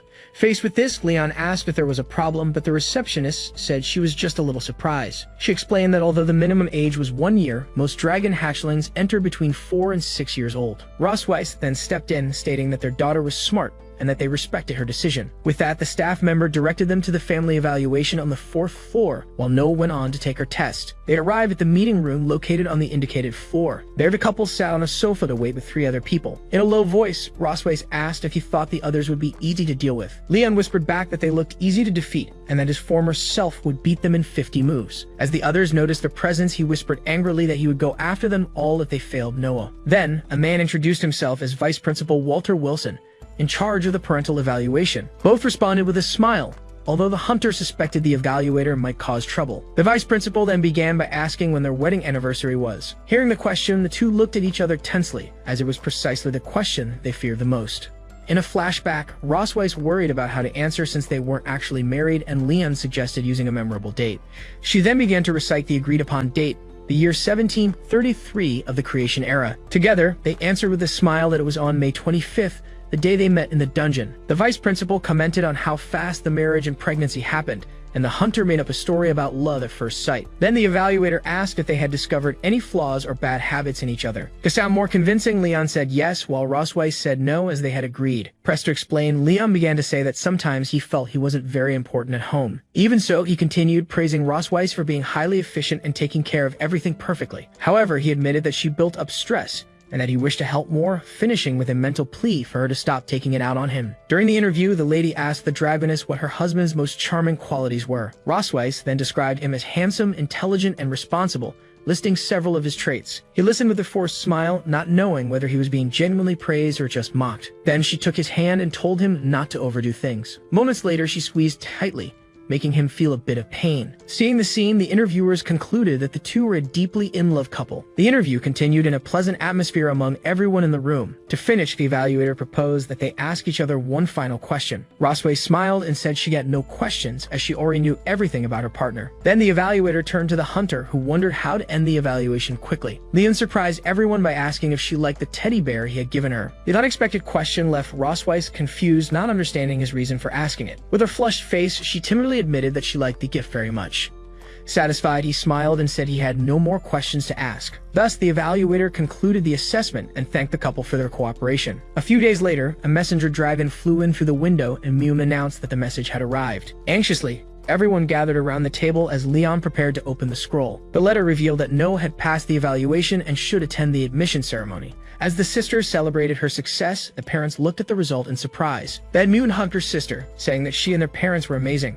Rosweiss thanked her partner, but he replied that there was no need, as Noah had done it all herself and was his daughter. With a smile, the woman announced a banquet and said he would help so he wouldn't feel unimportant, making him call her petty and spiteful. And so the day of the entrance ceremony at St. Hiss Academy finally arrived. On stage, the headmaster welcomed the new students, congratulating them on their acceptance. Meanwhile, the audience of families and students listened attentively to the speech. Soon, the headmaster announced that the first-ranked student, Noah K. Melkavi, and her family would come up on stage. Excited, Mew cheered when she learned that her parents and sister would be giving a speech. Then Leon, Rosweiss, and little Noah walked toward the podium. On the way, the father recalled how, an hour ago, he had been informed about the unexpected speech. Once on stage, he accepted that he had no choice but to face the sudden situation. The headmaster then asked the student if she had any advice or feelings she wanted to share. At first, the girl said that her mother, a powerful dragon, always supported and inspired her to be strong. Then she thanked her sister for always being by her side, making Mew very happy. Curious, the man wondered if his daughter would mention him in her speech too. Lastly, the young girl thanked her father, who had stayed up countless nights to help her study. Hearing her words, he was visibly moved. The speaker then ended her speech with a simple word of thanks. Afterward, the headmaster suggested that Leon kiss Noah to show his fatherly love. Panicking, the man wondered if the headmaster wanted to turn the ceremony into his execution. In his mind, he remembered that just a month ago, the girl wouldn't even let him touch her. Whispering, he suggested they could just hug to avoid too much effort. However, the girl insisted that he kiss her already and get it over with. Surprised by her response, the father was shocked for a moment. Since she insisted, he then kissed her on the forehead. In the audience, Miu shouted that she wanted to kiss her sister too, but the maid stopped her from running up. Beside them, Rosways was relieved that the suggestion hadn't been directed at her. With that, the headmaster praised the Melchody family for showing what a true family relationship looked like. Right after, he asked how Leon could forget his wife after kissing his daughter. Irritated, the man thought that the headmaster had crossed the line, wishing he had confronted him during the evaluation. But looking at Noah, he concluded that he couldn't be shaken by something so small on such an important day. Then Leon turned to Rosweiss with a smile and reminded her that they were the most harmonious family. His wife whispered back, incredulous, but he replied that he had no choice with the girls watching them. Rosweiss wondered how her husband could stay so calm, since she herself was extremely nervous about getting close. Putting her embarrassment aside, she decided to just kiss him once and for all. But he simply gave her a quick kiss on the cheek and immediately stepped back. The unexpected gesture left her completely surprised and speechless. As she touched her face, she kept processing what had just happened. Liam turned to the audience and thanked them, even as the crowd asked for another kiss. Whispering to Rosweiss, he admitted that now he felt relieved. The woman realized she had been used and angrily thought she would make him pay if they weren't in public. The headmaster then thanked the family and dismissed them so they could rest. Outside, everyone said their goodbyes, and Rosweiss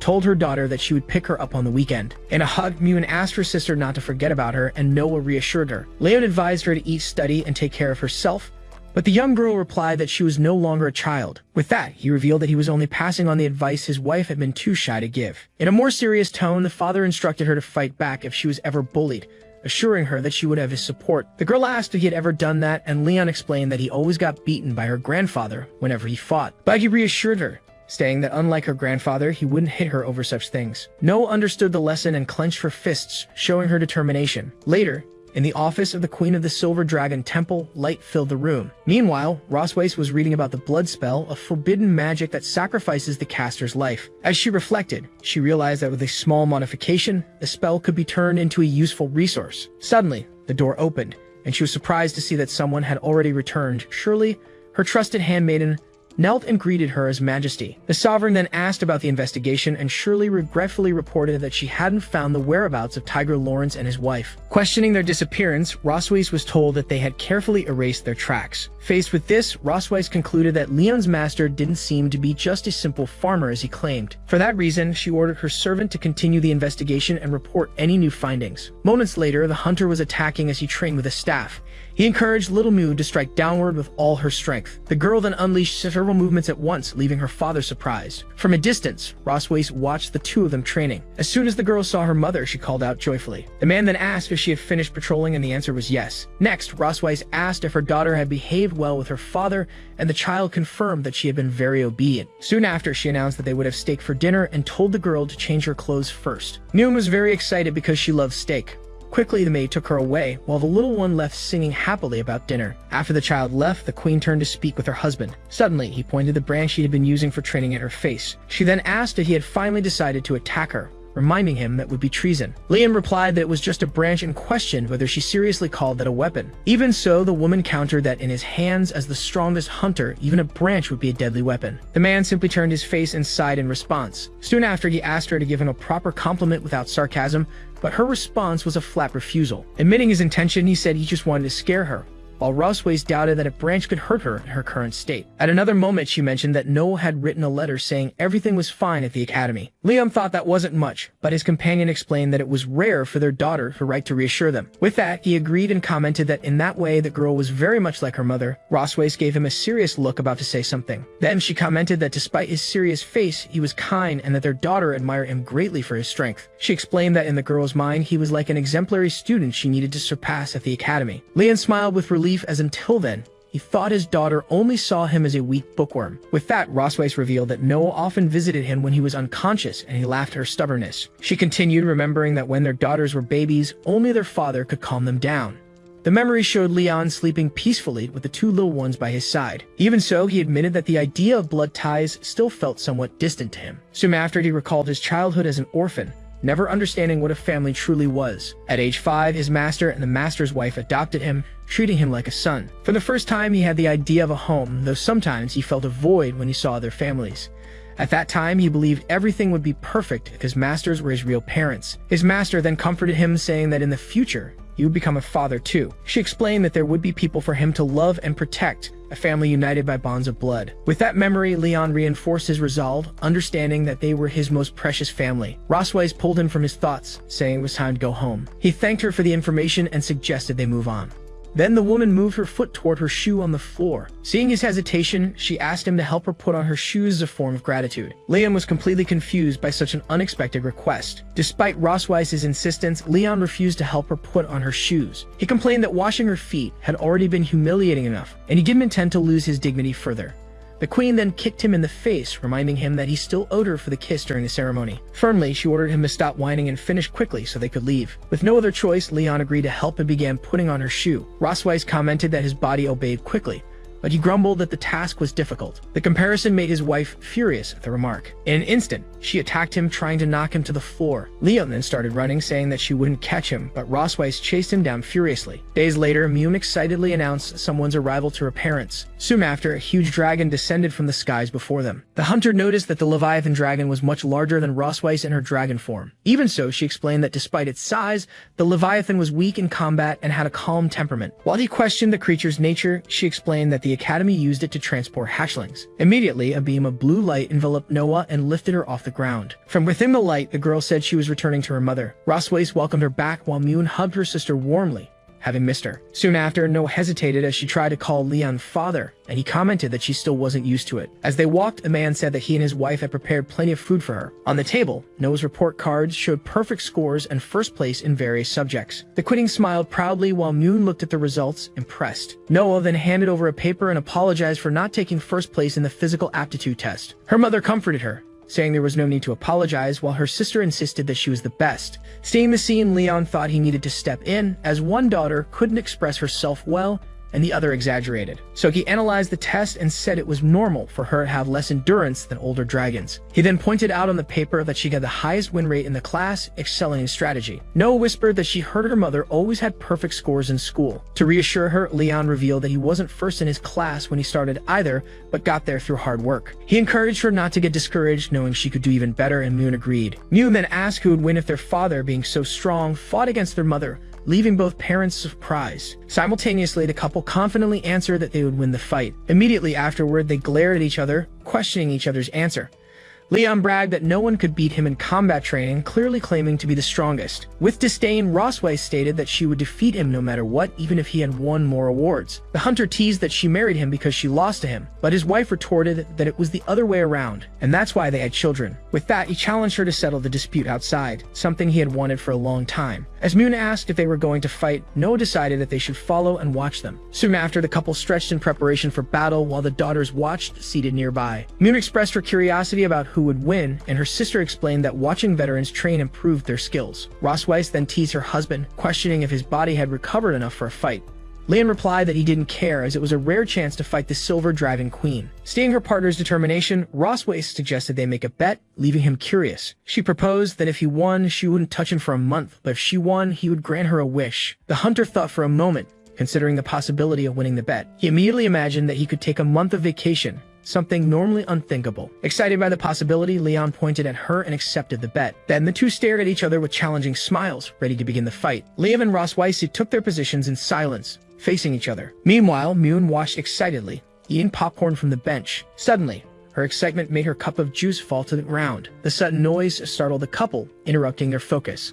While Mune lamented the spilled juice, Noah urged them to hurry up and start already. At her call, the hunter took the initiative and charged forward with a punch wrapped in blue energy. However, the queen blocked the blow with ease, using only one hand. Immediately, she counterattacked with a quick strike from her tail. Leon managed to dodge the attack with a backflip, barely escaping. Supporting himself on the ground with one hand, he launched himself into a new attack. He then delivered a powerful kick, which was blocked by the opponent's arm. Even though it was defended, the force of the strike pushed her back several meters. She concluded that she was at a disadvantage in close combat and needed some distance. Noticing her intention as she stepped back and unleashed magical energy, he kept a close watch. The woman then declared that the method didn't matter as long as she won while preparing a ranged attack. With that, Rosweiss unleashed a blast of energy, which the hunter dodged easily. Moon worried that her father might lose, but her sister explained that each one was using their best strategy. With that analysis, the younger girl concluded that their mother wasn't confident in close combat. Impressed, she praised her sister, who said she had learned it in class from the teacher.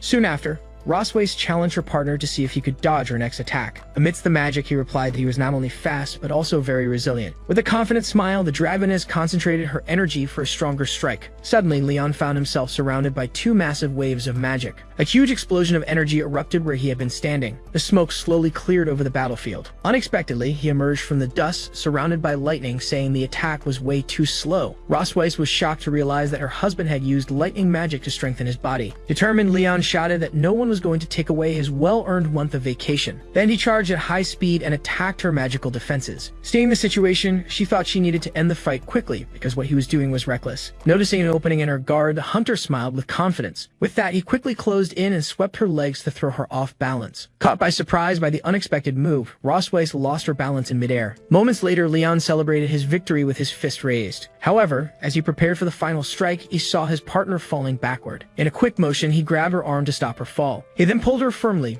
bringing her back close to him. Thus, Leon held her in his arms, bringing the battle to a halt. As the two stared at each other, embarrassed, she softly whispered his name. Suddenly, he panicked when he felt a dragon flame ignite in his chest. The man screamed in desperation, saying that it was burning him. Confused, he looked down, not understanding what had happened. Rossways then scolded him for getting distracted in the middle of the battle as the flame faded away. Soon after, the daughters approached, and Moon asked who had won the fight after all. Leon sighed and admitted that because he let his guard down, he lost. His wife admitted that he was strong for fighting without his equipment, but he boasted that he would beat her at full power. With a victorious smile, she reminded him that since he admitted defeat, he shouldn't forget their bet. Remembering the deal, he collapsed to the ground in despair, realizing he had forgotten that part. The girls then asked if their father had died, but Rossways reassured them, saying that he had just overdone it and would be fine soon. At night, in the children's room of the Silver Dragon's sanctuary, Leon said his goodbyes. He then asked Noah to take care of Moon and instructed the youngest to behave well. Soon after, he became emotional and expressed his concern about leaving his daughters alone. Noah questioned her father's drama, reminding him that it was just one night with their mother. Panicked, he replied that being tortured by his wife all night was far worse than an execution. At that, Moon cheerfully concluded that their mother was going to eat their father. She explained that she had read in a book that females eat males, while Leon worried about her delight in such an idea. At that moment, Rossways appeared and scolded him for saying such things to the girls. Right afterwards, she tucked them into bed and said she would only discuss interesting things with their father. As the daughters wondered what those interesting things could be, the adults gave vague and conflicting answers. Out of patience, Rossways dragged him away, saying that was enough, but he asked for a moment to say his last words. As he was dragged off, Leon shouted that he would always love his daughters, but Noah commented that adults were immature. In the room of the Queen of the Silver Dragons, 2 bottles of wine and glasses were prepared. She offered him a glass of wine, but he refused the drink. After his refusal, the woman stared silently at her own glass of wine. She questioned him, reminding him that he had promised to fulfill her request after losing the bet. Leon said he wasn't in the mood, as he thought he needed to stay sober to avoid being manipulated. Unexpectedly, Rossways confessed that, in fact, she had wanted him to win the fight. Confused by her revelation, he asked why she had wanted that. She explained that if he had won, he would have had a month to recover and maybe become more interesting. Suspicious, Leon then asked why she didn't simply surrender. As she approached him, the queen said that in the moment, she had an idea for a fun little game. Then, she began tilting her glass of wine. With a smile, she poured the wine onto her own body, saying that she loved the expression he made when he lost. Shocked and nervous, he asked what she was doing. Rossways then seductively ordered him to drink it all. He thought that the aroma of wine mixed with her perfume was a marvelous sight. For him, that moment became simply irresistible. On impulse, Leon leaned in and began drinking the wine directly from her body. The unexpected action made Rossways gasp in surprise. After he drank, she asked with a flushed face if it was good like that. With a smile, he replied that it clearly wasn't enough for her. Then Rossways ordered him to open his mouth. Immediately after, she bit her own lip, making it bleed. With that, the woman leaned over and let a drop of her blood fall into his mouth. Alarmed, the hunter realized that what he received in his mouth was blood. He then pushed her away and nervously asked what she thought she was doing. Feeling something strange, Leon accused her of casting a forbidden spell on him. She confirmed that it was the blood curse he was already familiar with. With that, the man's eyes began to glow intensely red. As he asked why, Rossweiss revealed that she had been bothered by the lingering sensation of the spell he had cast on her. Leon then asked her if she knew the price one had to pay for that spell. With a smile, she replied that she had modified the incantation to leave only the enchantment effect. Under the spell's influence, he said his body was burning and his mind was going blank. Rossweiss then touched his chest and confessed that she had always forced him to stay with her, even against his will. She then whispered that now she wanted him to obey. Although he had his hand on his chest, he let out a breathless laugh. Right after, Rossweiss teases him, asking if the brave dragon hunter can no longer control himself. Then she shows a magical artifact bought in the Sky City,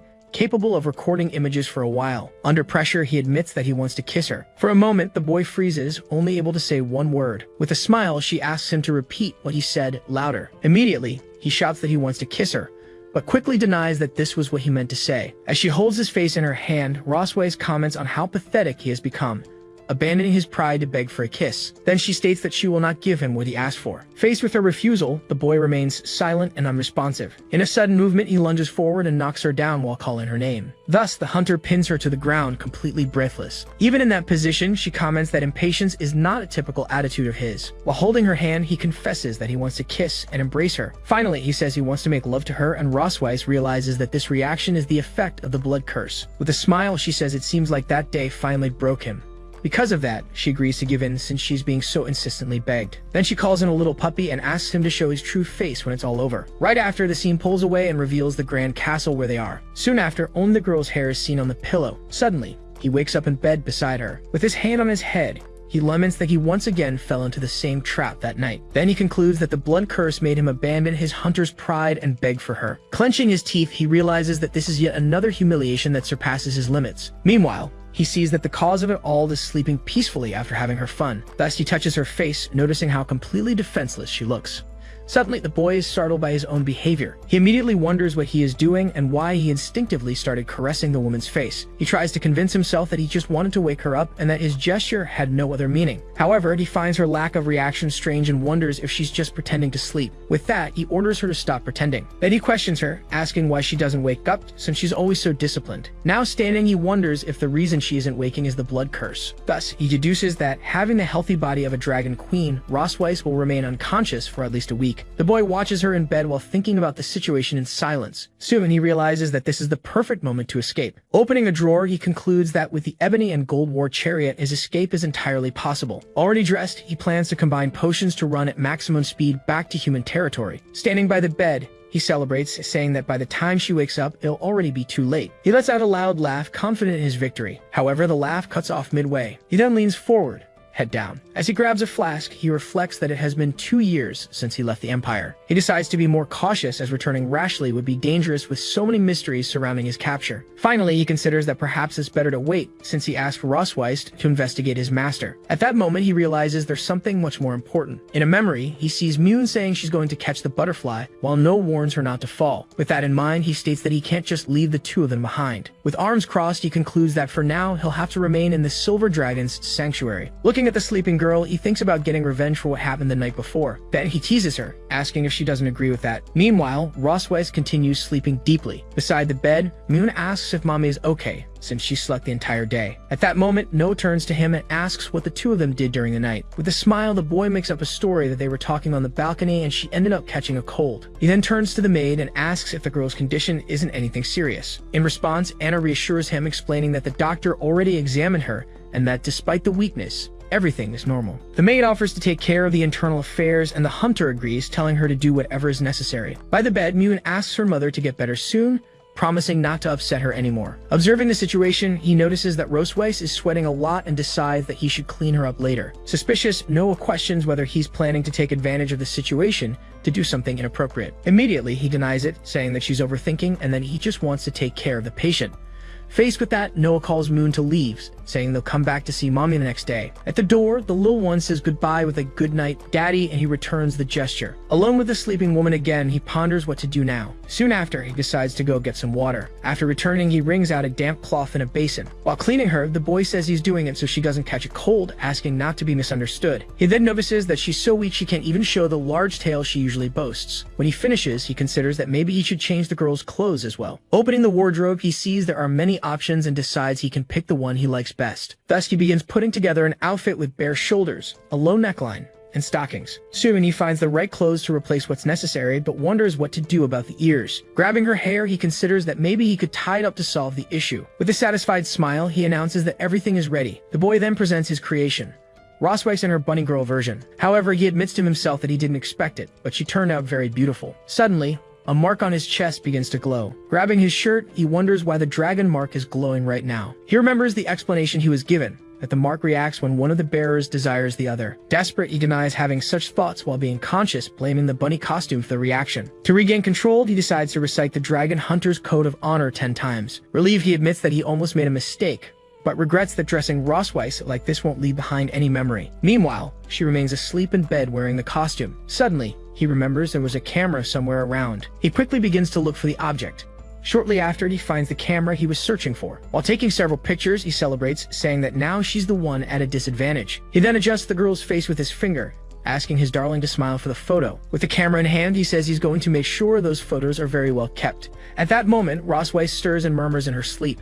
Seeing her move, the boy panics, wondering if she woke up too quickly. He leans in to check, but the girl remains completely asleep. With a hand to his chest, he sighs in relief upon realizing it was just a false alarm. Looking outside, he decides it's better to change her back into her pajamas and continue his revenge plan tomorrow. The next day, Moon runs down the hallway while calling for her sister. With arms crossed, Noah asks what happened and tells the little one to speak up. In response, Moon explains that her Rubik's Cube broke, and when she went to look for Daddy to fix it, she couldn't find him anywhere. Faced with this, Noah wonders if he took advantage of their mother being unconscious to escape. To reassure the younger girl, she says there's no need to worry and promises they'll look for him together. Thus, the two of them run down the castle hallway, calling out to find out where Daddy is. Looking for an empty room, Moon's voice calls out, asking where Daddy is. When they check their mother's bedroom, the girl comments that it seems he isn't there. Right after, they check another room, with Moon confirming that he's not there either. She even looks inside a large barrel, calling out for her father. Seeing the scene, Noah questions how he could possibly be inside there. With that, the younger sister wonders if he got lost, since they've searched everywhere. Then Noah explains that good people, sooner or later, always end up leaving, just like last time. Not understanding, Noon asks what she means by last time.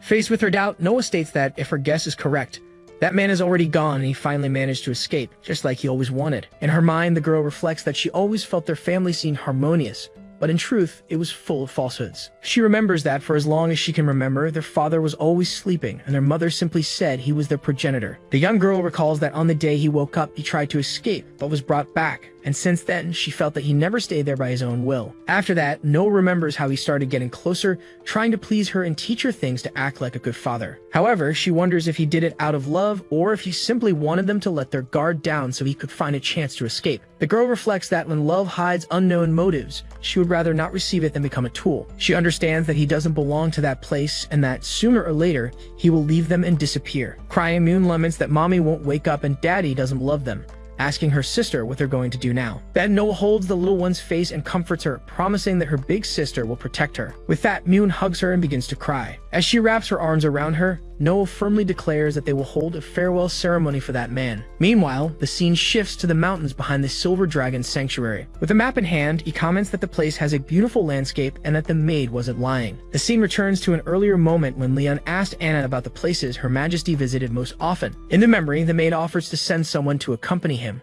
but he refuses and simply asks her to mark the spots on the map. He plans to take advantage of his mobility, no longer being restricted, to explore the area and prepare a surprise for Rossweiss. Then he reveals that the investigation into her favorite places is just a cover for his revenge plan. Finally, the boy decides that his real plan is to humiliate her in her favorite place, taking advantage of the fact that she'll wake up weakened.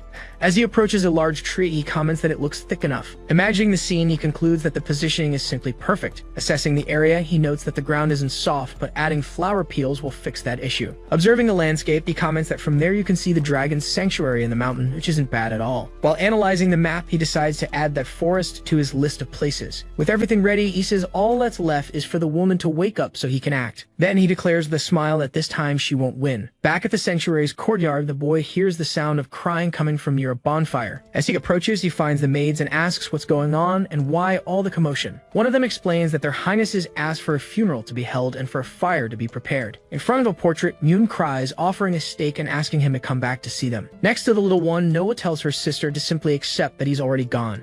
Watching the scene, the boy wonders if they're playing house and decides to join in on the game a little. With that, he approaches and says, "Excuse me, which startles the maids who recognize him as the prince. Facing the girls, he asks who they are honoring and offers to play an instrument. Looking at the portrait on the table, the boy is surprised to realize that the person in the picture is himself. With a satisfied smile, he comments that he looks very handsome in the photo. But the realization suddenly hits him, and he screams in desperation, not understanding why this is happening. Surprised, Moon points at him and shouts that Daddy has appeared. In a relaxed tone, Leon tells his dear daughters that a funeral was a bit much, since he was only gone for a day. With tears in her eyes, the little girl can only call out to him. She then runs into his arms, shouting that Daddy is back. Still in his embrace, Moon says she thought he didn't want her anymore. Caressing her head, he asks what kind of nonsense that is and how he could not want the two of them. Then Noah explains that they searched for him all over the sanctuary and thought he had already left. With that, she realizes she unjustly accused him. Picking Moon up, he tells everyone that it's all over and they can go. In her father's arms, the little one asks if she can eat her offerings now. As soon as he puts her down, she runs excitedly toward the table,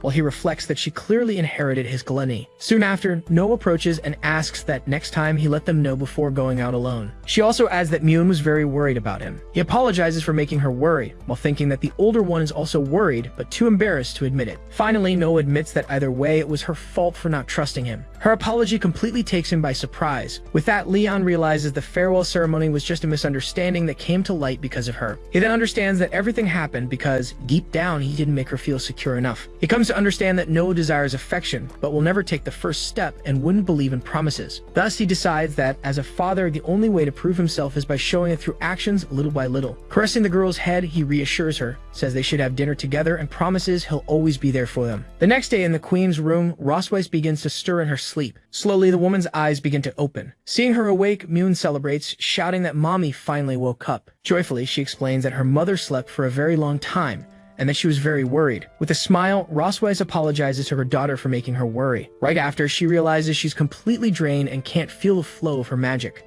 She then deduces that her dragon queen body is weak because she used her power to save him from the effects of the curse. Beside the bed, Moon comments that knowing his personality, he's probably already escaped. Rosweiss then asks how long she was unconscious, and the little one replies that it was 2 whole days. While thinking that there's still time to capture him, Rosweiss invites Moon to have fish for dinner that night. Suddenly, Leon enters the room with a huge fish, announcing that he just caught it in the mountains. With enthusiasm, he asks if Daddy isn't amazing, and the daughter agrees, saying he's super amazing. At that moment, the boy turns and realizes the queen is awake. Surprised, she asks why he's still there, and he comments that she finally woke up. With a smile, he explains that he just went out to get some fresh air and took the chance to catch a fish for his dear wife. As she asks who this dear would be, Moon comments that her dad is shameless. Then Liam gives his daughter the mission of taking the fish to the kitchen. Excited, the little one says to leave it to her and accepts the task enthusiastically. As Moon leaves, the boy tells her to have dinner first because he and Mommy have some things to discuss. Alone with him, Rosweiss says she thought he would take advantage of her unconsciousness to abandon the girls and run away. Taking off his gloves, he questions how he could escape, since they still have many unresolved matters. Not understanding, she asks what unresolved matters he's referring to. He then reminds her of what she did when he woke up a month ago.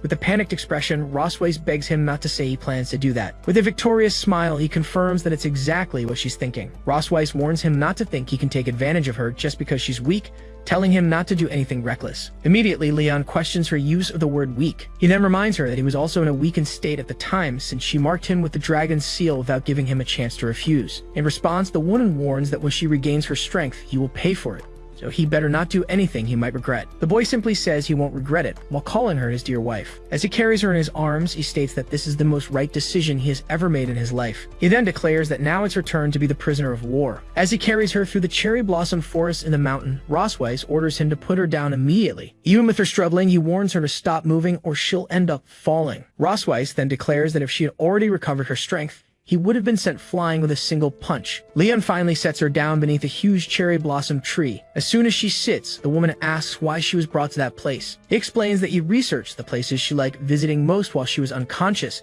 and that this is the first destination of the night. At that, she questions what he means by first destination, asking if he's planning to take her to more places. Finally, the young man points to the distant shrine, explaining that from there you can see everything perfectly. Rosweiss then asks if he's trying to get revenge for what happened in his homeland. He confirms, asking whether returning the favor isn't a right exclusive to dragons. In response, the seal on his chest begins to glow. Liam then declares that even though he's human, he still has a strong sense-off. He holds her and tells her to look straight ahead. He points to the palace in the distance, describing it as the source of all her pride and dignity. As he pushes her forward, he asks how it feels to be defeated by a fallen dragon hunter.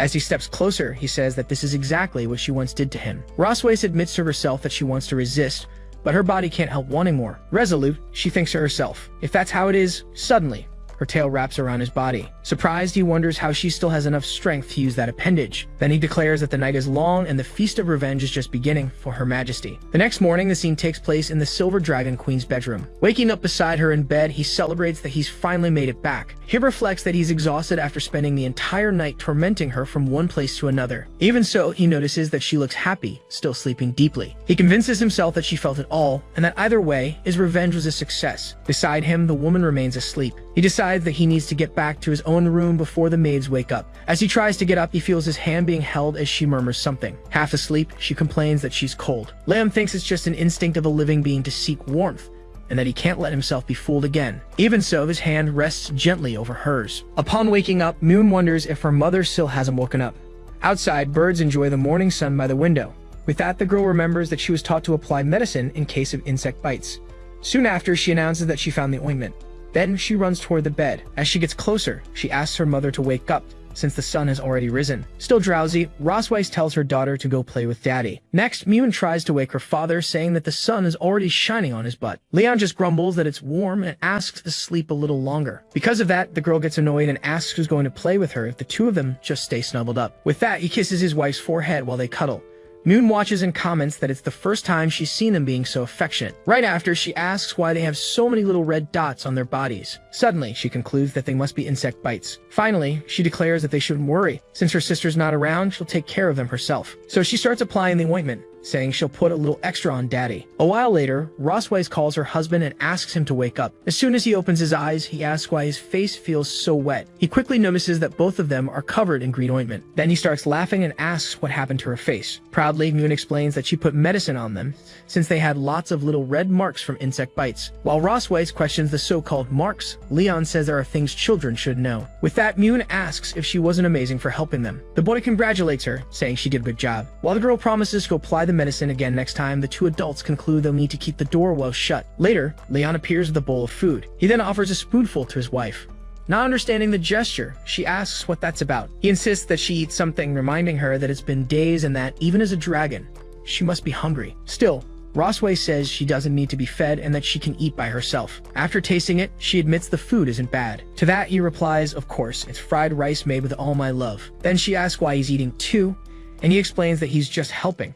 She demands another spoonful. Soon after, they finish all the food in the bowl. Leon then reminds her that over these past days, he took care of her, helping her bathe, cooking, and even feeding her. With that, Rosweiss asks if he's talking about the bathing or the torment in bed, admitting that in the end, it was all a bit excessive. Liam denies that any of it was torture, claiming it was simply a husband's loving care. As he says goodbye, Rosweiss warns him that every time he acts like an idiot, she'll gain another reason to humiliate him in the future.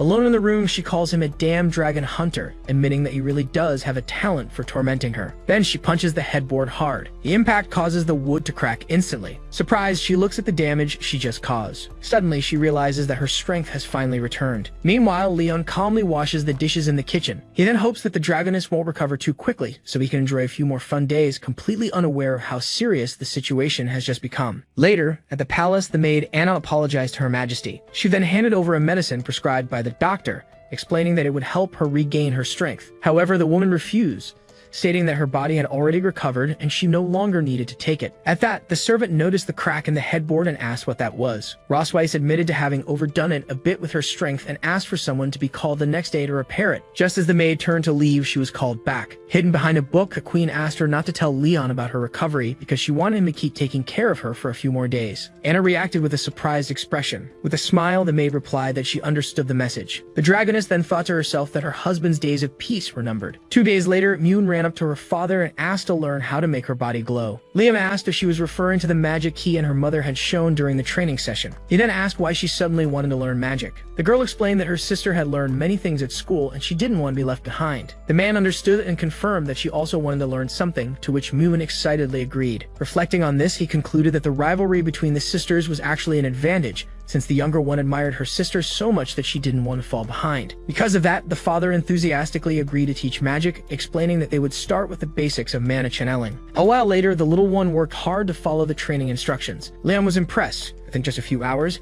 his daughter was already channeling mana with ease and might soon awaken her power. Faced with such progress, he wondered if his girl was a genius. He was then interrupted when she announced that she was hungry and out of energy. Leo decided there was no need to rush to training. Soon, he announced that they would stop for the day and go eat something, while Moon cheered that Daddy was the best. Back in the room, Anna delivered what had been requested, and Rossweiss simply told her to leave it in a corner. As soon as Leon arrived and announced himself, his wife dismissed the maid. He then thought that, according to Anna, Rossweiss would still take 5 more days to recover, which gave him time to keep teasing her. With that in mind, he approached and offered a massage in case she was still feeling sore. The warrior challenged him, questioning why he didn't show any power, and calling him a disappointment for not being able to last more than 2 days. Surprised, he asked her to repeat what he had just heard. He then called her Mommy Dragon and said he had thought about letting her rest, but apparently he was mistaken. Holding her by the chin, Leon supposed that if she could talk that tough, her body must be equally resilient. As he took off his shirt, Leon warned that she would regret saying that. With a smile on her face, the woman replied that she never regrets anything. Suddenly,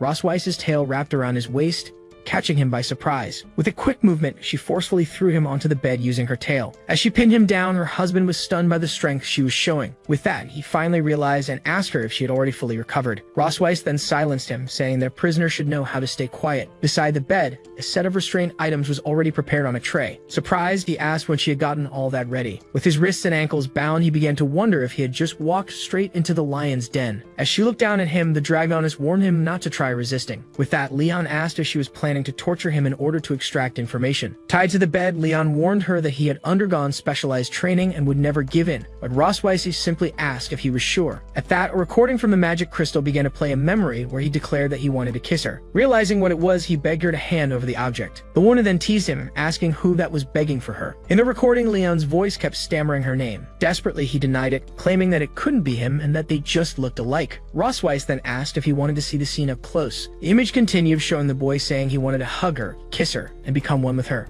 At that point, the prisoner surrendered and said there was no need to continue as he remembered everything. The dragoness remarked that it was good he remembered, then picked up a whip from beside the bed. She then ordered him to repeat several times what he had said in the recording. She teased him again, offering to summarize like a teacher if he couldn't recall. The scene showed the silhouettes of the two behind a divider. The light of the lamp illuminated the room during the night. Moments later, Leon appeared lying on the bed, completely exhausted. As he rested, Rossweiss received a letter delivered by a messenger dragon. Soon her husband asked if the letter was from the academy and why a messenger had been sent so late. She informed him that the academy had requested their presence the following day. She then revealed that Noah had gotten into a fight with someone, leaving him completely stunned by the news. Meanwhile, in Vice Principal Wilson's office, Noah waited silently. Across from her, 3 horned boys appeared injured and bandaged. The vice principal then explained that he had called them in to discuss the incident involving the girl's fight with her classmates. At that, Rossweiss began questioning him about what exactly he meant. She also wanted to know if those 3 young dragons had gamed up to bully her daughter. While Leon looked over Noah with concern, the girl stated that she wasn't hurt and was doing fine. The educator then clarified the situation, revealing that, in truth, it was their daughter who had beaten up the 3 boys. Upon hearing the truth, Rossweiss simply asked if that was all. After the revelation, father and daughter sat silently side by side. Soon after, Leon praised Noah for the good job, confirming that she was indeed his daughter. Finally, the vice principal explained that the incident, though small, highlighted the tensions between dragons born from cocoons and those from wombs. He went on to say that dragons reproduce in both ways, and while there's no difference in adulthood, their abilities vary in youth. The principal continued, explaining that cocoon-born dragons inherit strength from their mothers, while womb-born dragons have to learn it, making the former stronger at the same age. He concluded that even though she was womb-born, the girl had faced 3 older cocoon-born opponents, making her future look very promising. Suddenly, the father of one of the boys arrived and offered to pay for the medical expenses, minimizing the situation. However, as soon as he saw his son's condition, the man questioned him about how he ended up like that. At that, the boy ran crying into his father's arms. While Rossweiss whispered that the boy belonged to the family of the Crimson Dragon King, Leon quietly responded that he had killed so many dragons from that clan that they could circle the academy twice. The nobleman then turned to the queen and asked how she could allow her daughter to intimidate other dragons. Leon quickly stepped in, provoking him by saying that since they weren't strong, they sent their little kids to bother his. At that, the student's father demanded an apology, but Leon challenged him, stating that his fists were itching for a fight. In response, the vice principal slammed his hand on the desk and ordered everyone to be quiet. He then asked the parents to calm down and listen to the full story. He reported that in the cafeteria, student Laurel and his friends had gotten into an argument with Noah after her tray stained his clothes. Continuing, he explained that later, when returning to the dormitories, the three boys cornered the girl in a courtyard and a fight broke out. After finishing his explanation, the educator asked if the boys had anything to say, but they silently shook their heads. At that moment, Noah raised her hand and told the director she had something to declare. Vice Principal Wilson turned to the girl and asked if Noah had something to say. Noah then explained that Laurel had provoked her on purpose in the cafeteria and later attacked her in the courtyard, stating that she had only defended herself. She then stared at the boy and demanded he confirm whether or not that was true. As Laurel silently nodded, his father asked him why he was so afraid of her. Suddenly, Leon stepped in and told his daughter that he thought she had made a mistake. The girl simply looked at him in silence, waiting for his next words. Her father advised her to aim for the opponent's knee next time something like that happened, making Noah ask why. He explained that a crimson dragon who injures their knee in battle only ends up getting beaten badly, and she quickly took note of the advice. Outraged, Laurel's father accused Leon of teaching his daughter to intimidate his son in front of everyone. He then demanded that a violent student like her be expelled immediately. The vice principal asked for calm, stating that only the academy had the authority to decide on a student's expulsion. Wilson then revealed that several students have reported Laurel's habit of bothering others, and witnesses confirmed that he provoked Noah first. The boy's father shouted, questioning whether the academy wouldn't punish the girl, and was now blaming his son. Liam confronted him, asking what he was complaining about if his daughter, just 1 year and 2 months old, had beaten up his son. At that, Laurel interrupted to reveal that he was 7 years and 11 months old. The man then remarked that if something that humiliating had happened to him, he'd dig a 3,000-meter hole and bury himself so no one would know. Laurel's father retorted, saying that someone who doesn't have the courage to show his own tail has no right to speak about his son. He then pointed toward Rossweiss and Noah, declaring that their whole family was nothing but trash. Liam then grabbed the man's hand, saying he might let the insult slide if it were only toward him, but not when it came to his wife and daughter. Watching the scene, Rossweiss commented that her husband was very protective of his family. The nobleman then demanded to know how Leon dared lay hands on him and if he had any idea who he was speaking to. He quickly became enraged, declaring himself a Duke of the Crimson Dragon clan, while Leon stared at him mockingly. At that moment, Rossweiss turned to Leon and called him "Father, sir." She warned that this was merely a minor dispute between students and that involving family status and rank wouldn't help anything. Rossweiss told the vice principal that she trusted the academy's judgment and would accept whatever decision they reached. The educator then warned the man that if he insisted on creating a scandal, he would only make matters worse. Wilson added that his son might even lose the right to study at the academy. At that, Laurel tugged at his father and asked to let it go, saying he wanted to stay in school. The man finally relented, admitting that he had lost his temper and would accept whatever the school decided. In the end, he looked at the group and stated that he would take his leave for now, but that this wasn't over. The vice principal summarized the situation, saying that Laurel had instigated the conflict and Noah had defended herself, though she had overreacted. With that, he ruled that the girl would receive a verbal warning from her teacher and should reflect on her actions. As for Laurel and his friends, they were to write a self-criticism report and take charge of cleaning the classroom, this being the final decision. Noah said goodbye, stating that she would return to class, and her mother gave her permission to leave. As she walked away, Leon shouted that if they bothered her again, she should go for their knees first. Suddenly, the vice principal appeared behind him and called his name, making him jump in surprise. Leon turned and asked if Wilson needed something. The educator then said that he had always had a question about him since he'd never shown his tail. The question left Leon speechless for a moment. Then Wilson asked what dragon clan he belonged to if it wasn't too much to ask. Rossweiss intervened, stating that her husband was a common dragon, and Leon agreed, saying he was just a simple commoner. The vice principal accepted the answer and remarked that, in that case, it was a miracle they had a daughter with such talent. He then said that the academy welcomed children like her and suggested the couple should have more kids. He continued his speech, saying he was fully confident that when Noah graduated, she would lead the dragons to defeat even more hunters, causing the father to simply respond with a thank you. From a distance, Laurel's father watched the trio talking in the corridor. He then turned to his entourage and ordered them to leave. At the academy's entrance, Leon and Rossweiss calmly made their way out. As they exited, Laurel's father intercepted them and called out to the Queen of the Silver Dragons. Rossweiss stared at him and asked if he still had something to say. The man then replied that the agreement made in the office was merely a formality to avoid trouble with the academy. He then warned that now that they were outside, they would settle things the dragon way. With that, the nobleman pointed at Leon and challenged him to a duel right there. The Queen considered that refusing the challenge would lead to rumors spreading that the Silver Dragons were weak. Their rival taunted them, asking if they were going to back down. In a low voice, Rossweiss asked her husband if he really wanted to accept the fight. Liam replied that since the man had offered himself, he would gladly accept. His wife agreed with the decision but asked him please not to kill him.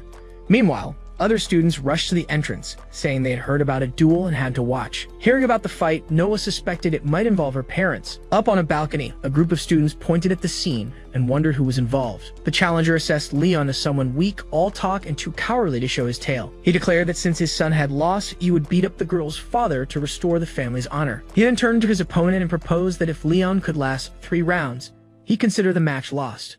Leon interrupted with disdain and asked to cut to the point. He then provoked him to start already, which angered the other man. The noble shouted that this was too much. He charged forward with a flaming punch aimed at Leon. As Leon blocked the attack, the challenger thought to himself that Leon was much weaker than the dragons he faced before. The combatants smiled, remembering there were still 2 rounds left. Frustrated as Leon stepped away, the opponent accused him of running. He then mocked him, asking if he belonged to the clan of cowardly turtles while striking the ground. Leon leaped into the air to avoid the shockwave. Immediately, the nobleman launched a blast of fire toward him. Leon stared at the approaching fire without flinching. However, he dodged it easily and reappeared beside his opponent. Leon then announced it was his turn to attack. He landed a direct kick to the noble's knee, making the man scream from the blow. Kneeling on the ground, the man stared at him in disbelief. Without giving him time to recover, Leon followed up with a prepared punch. He struck the rival's face with such force that it sent the man flying from the impact. Leon then brushed off his hands and stated that for someone at that level, he hadn't even needed to use magic. Panicking, the nobleman's retainers shouted Duke Leo's name. Leon turned to them and asked if they wanted to try as well. They immediately declined, saying they didn't want to fight at all. Leon then ordered them to take the Duke and get out and to tell his son not to bother his daughter again. Satisfied, he turned and said they could go now. However, he was surprised to see Noah standing there and asked when she had arrived. The girl replied that she had just been passing by when she saw the commotion. Noah then offered a box to her parents and said it was for them. Opening the gift, Roswaisa found a large heart-shaped cookie. The daughter explained that she had made the cookies in cooking class, and since she came in second place, they might not be that good, but she asked them to try anyway. Roswaisa disagreed, saying they were very good, and insisted that Leon try a piece too. Her husband agreed that something made by their daughter couldn't be anything but delicious, promising that next time she'd win first place. Then Noah turned to him and complimented him, saying that just now he had been amazing. The unexpected praise left Leon speechless for a moment. Soon he lit up with joy at his daughter's words. Regaining his composure, he showed off and replied that of course her dad was amazing. As he patted Noah's head, he offered to teach her any combat technique she wanted to learn. Hearing this, Roswaisa just watched him in silence with a serious expression. Sometime later, Leon was sitting on a sofa,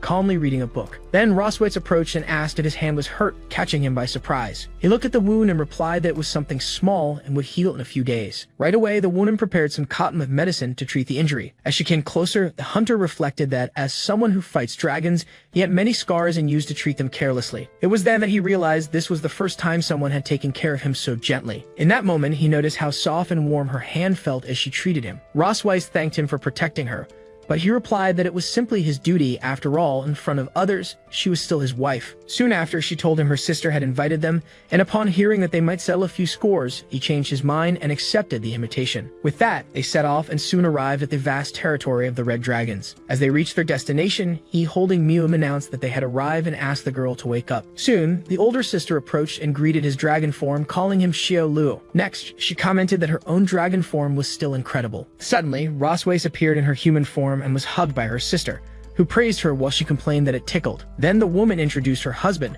who was greeted enthusiastically and told it was a pleasure to finally meet him awake. The hostess then hugged one of the girls, guessing she was Mune, and the other Noah, with the little one confirming that their aunt had guessed right. Soon after, the aunt turned to Noah and asked if she could hug her too. Excited, she celebrated, saying that being able to hug 2 little dragon girls at once was pure happiness. The hostess then turned to Leon and thanked him for his efforts, commenting that she had heard he took care of the girls most of the time. With that, Roswaisa claimed she was sure the girls got along better with her, but he immediately countered, saying that made no sense. As she challenged him, her husband gave in, and their sister commented on how well the 2 of them got along. The wife then timidly agreed that they got along just a little. Right after, the sister invited them in, saying they must be tired after such a long trip. Suddenly, New shouted excitedly that she wanted to see what Auntie had to show them, while Roswaisa reacted in shock. Then she demanded that her sister hand over the photos she was hiding, only to be teased as her sister remarked that she looked embarrassed. Thus, the hostess ran through the hall, chased by her sister, who was trying to get the photos back. Although Leon commented that he hadn't expected that side of his dear wife,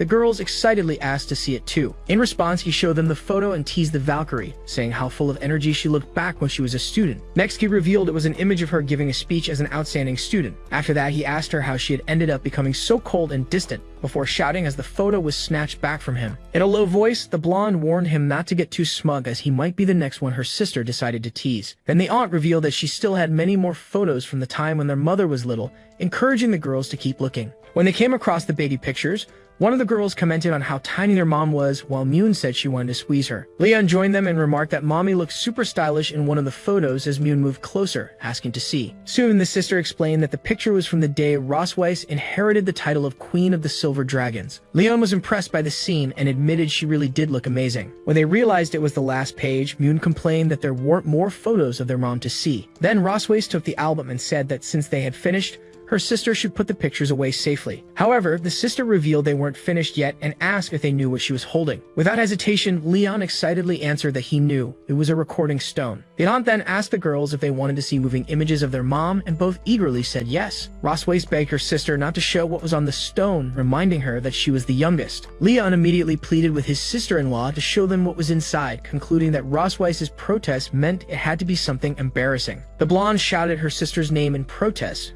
while the other smiled at her. Deciding, the sister stated that since it was Leon's first visit to the house, she would honor his request and save the youngest's wish for next time. Leon cheered at the decision, while Rosweiss warned that she wouldn't bring him there again next time. With that, the recording stone was activated. The moment the projection began, the sister announced that it was a super valuable video. Rosweiss instantly recognized the place shown in the recording. She immediately tried to cover Leon's eyes and shouted at him not to watch it, but he insisted on knowing what it was. In the recording, the sister asked a young Rosweiss how she would choose a husband in the future, leaving her embarrassed. In response, the girl stated that first, the person had to have better grades than hers and must have placed first many times. She continued by saying the person needed to have a sense of responsibility and not hate children, prompting one of the daughters to notice that it was exactly what their mom said about dad. Soon, the recording revealed that the husband should be powerful without abusing that power, making Leon proudly say she was obviously talking about him. The sister then commented that those three qualities were very rare, since many people ended up being corrupted by power. At the end of the recording, young Rosweiss declared that if no one like that existed,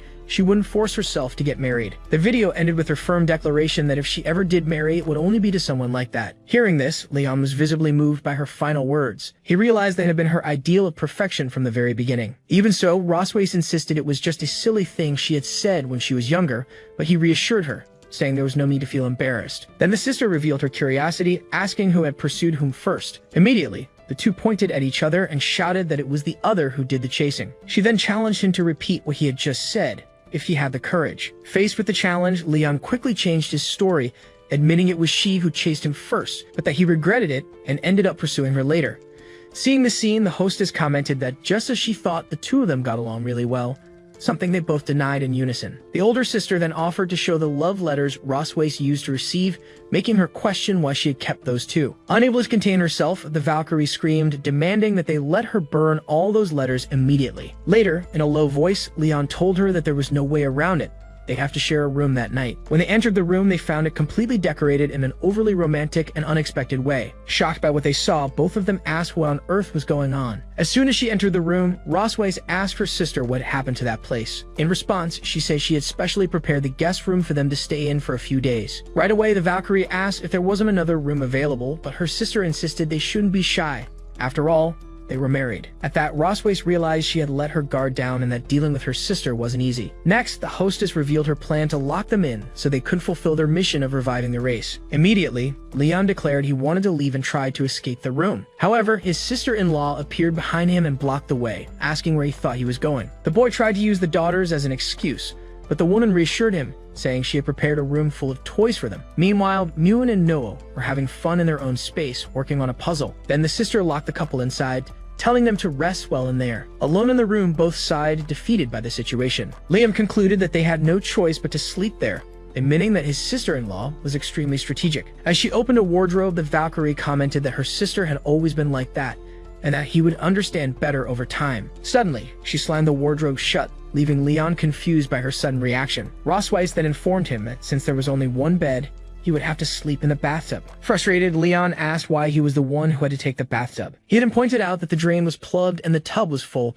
proving that his sister-in-law clearly wanted them to sleep together. As he approached the bed, he noticed it seemed different than usual. Soon, he wondered if it might be a waterbed. Without thinking, he threw himself onto the mattress, exclaiming how soft and bouncy it was while she watched him closely. He then said he wouldn't let her enjoy the bed alone and suggested they sleep together. Suspicious, she asked why he had changed his mind and whether he was planning something. Impatient, the Valkyries simply asked if he wanted to sleep or not. She then suggested they play with the items in the wardrobe, causing him to back away and say that wouldn't be necessary. She decided to take a shower first and warned him not to peek.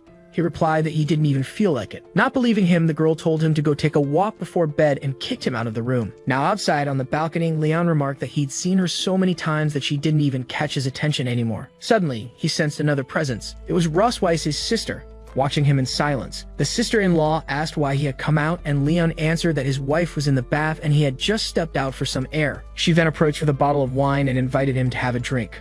With a smile, Leon accepted the offer right away. As she poured the wine, she mentioned it was the Valkyrie's favorite. He thanked her as he took the glass. Soon, the boy commented that the two of them seemed to get along really well, and the sister confirmed it, saying they used to drink and talk out here often. Next, she shared that she had watched Ross Weiss grow up and that after she became queen, they mostly exchanged letters until the announcement of her marriage and pregnancy. The woman continued, explaining that even after the wedding, her sister's sadness could be felt through the letters. She then revealed that Ross Weiss had told her the husband was sick and slept a lot, leaving her alone during the difficult pregnancy with twins. At that, Leon realized just how hard it must have been for his partner to go through it all without him, relying only on her sister to confide in. The hostess confessed that back then, she thought her sister had married a lazy and irresponsible dragon. He laughed and asked if he really looked like that kind of dragon. Soon, the woman admitted that after spending some time with him, she realized he wasn't garbage, and that maybe there was a reason behind it all. She concluded by saying it only confirmed how much the queen truly cared about him. Leon paused mid-sip, processing what he had just heard. Then he quietly wondered to himself whether Roseweiss really liked him that much. Even so, he dismisses the idea, insisting it's impossible that that dragon mother could like him. His sister-in-law teases him, asking if he feels sorry for himself, but Leon retorts that she knows nothing about her own sister. Still, he admits that in front of her they must pretend they get along well. Soon after, he shifts tone and declares to the hostess that their love is real. She responds she already knew by the way they treat each other. Then she explains that Ross Weiss is terrible at expressing emotions, and he is the first person she ever treated in that way. Next, she reminds him of his responsibility as a man, making him conclude he'll be killed if he refuses. Still, Leon reassures her, promising that although he wasn't by his wife's side during the first pregnancy, he will be if there is a second one. He swears to protect his companion and daughters with his own life. His sister-in-law only says she hopes he truly keeps that promise. Afterward, she tells him to stop boasting and go back to the room before his wife becomes impatient. Just as he is about to leave, the sister-in-law calls him back to say one more thing. Curious, Leon turns and asks what else she has to say. Finally, she advises him not to hold back tonight, saying the room's sound isolation is incredible. The remark about incredible isolation leaves him utterly speechless.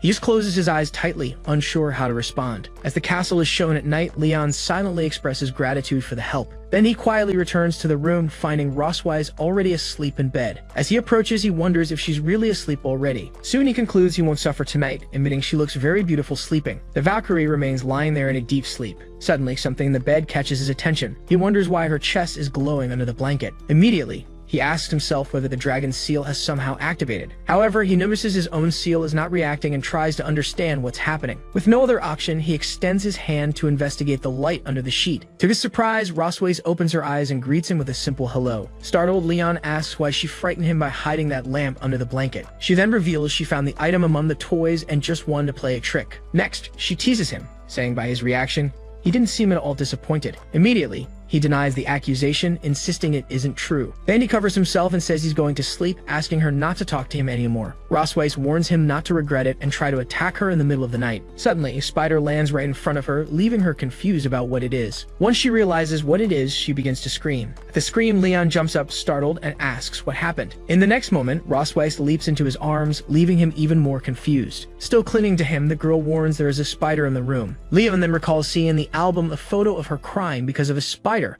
wondering if it's an old childhood trauma. Thus, he concludes that even the Queen of the Silver Dragons has fears. He says there's no choice and that he will catch the creature, while the Valkyrie asks him to hurry. As he approaches, the boy picks up the spider with his hand. Holding it, he realizes it isn't what it seemed. As soon as he reveals the creature, Leon explains it's just a toy spider and she doesn't need to be afraid. Still, Ross Weiss refuses to listen and orders him to get rid of it immediately.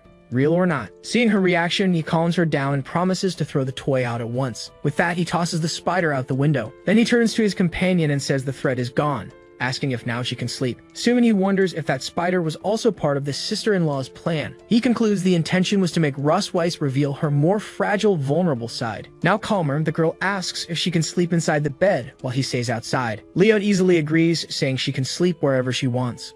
Moments later, the two lie down in the same bed, each turn to their own side. After a while, he turns and asks if she wants to hold his hand if she's still scared. The Valkyrie looks at him for a moment without answering right away. Then she accepts the gesture, saying she will since he insists. Her hand finds his beneath the blanket. He then asks if holding just his pinky finger will make her feel safe, and she asks what he thinks it should be like. He calls her silly and shows that the proper way to hold hands is to intertwine their fingers. Then the two lie in silence, just looking at each other while holding hands. She wonders aloud how he can hold her so naturally, questioning whether she's the only one who feels that way. Soon she scolds herself, reminding that she is the queen of dragons and there's nothing shameful about holding a hand. He then asks why her hand is so cold, but seeing her sweating, Russ Weiss reveals that the cold hand is actually his nervous one. Feeling the touch, she notices that his hand bears the calluses and scars of a sword wielder, stiff yet warm.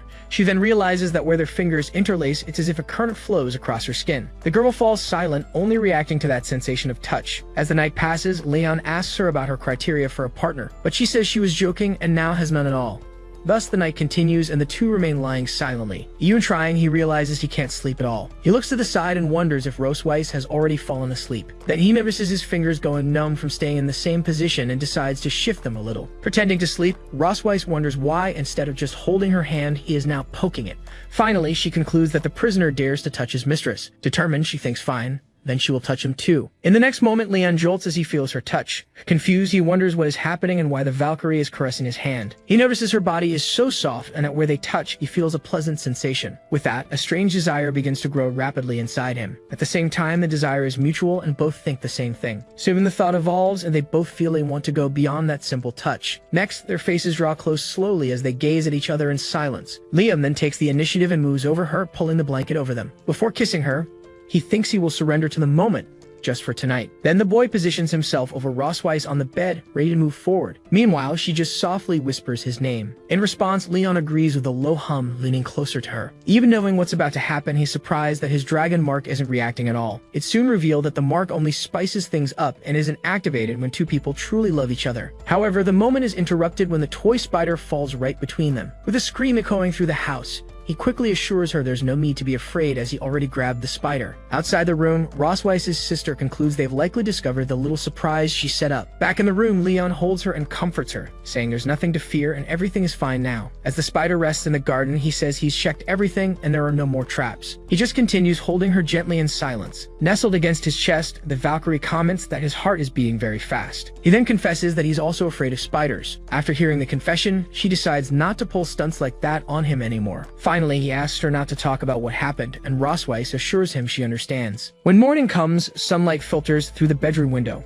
Suddenly, she opens her eyes. As she sits up in bed, she wonders when she fell asleep. Next, she asks herself if that guy woke up early. Still, she concludes it's better if he's already left. She admits that after what happened, she doesn't know how to face him. As she gets up, she reflects that it was the first time she broke her own principles. While getting dressed, she laments having shown weakness to a human fallen asleep in his arms. Fully ready, she decides that it's far too embarrassing and that she can't tell anyone. As soon as she opens the door, her sister surprises her, asking if she's already up. Immediately afterward, her sister-in-law asks how her exciting night was. Russ Weiss replies that it was very exciting, but she doesn't want it to happen again. Her sister then whispers if they use the toys, and she quickly denies it. With that, the sister promises to pack toys for practice and already asks about the next baby hair. Embarrassed, Russ Weiss grabs her arm, saying there's no need to worry about that, and invites her for breakfast. In the dining hall of the Red Dragon Sanctuary, Leon spends time with the girls while they wait for the meal. He gently squeezes Mewin's cheeks, and she opens her mouth in reaction. As soon as Russ Weiss and her sister enter the hall, Mewin announces excitedly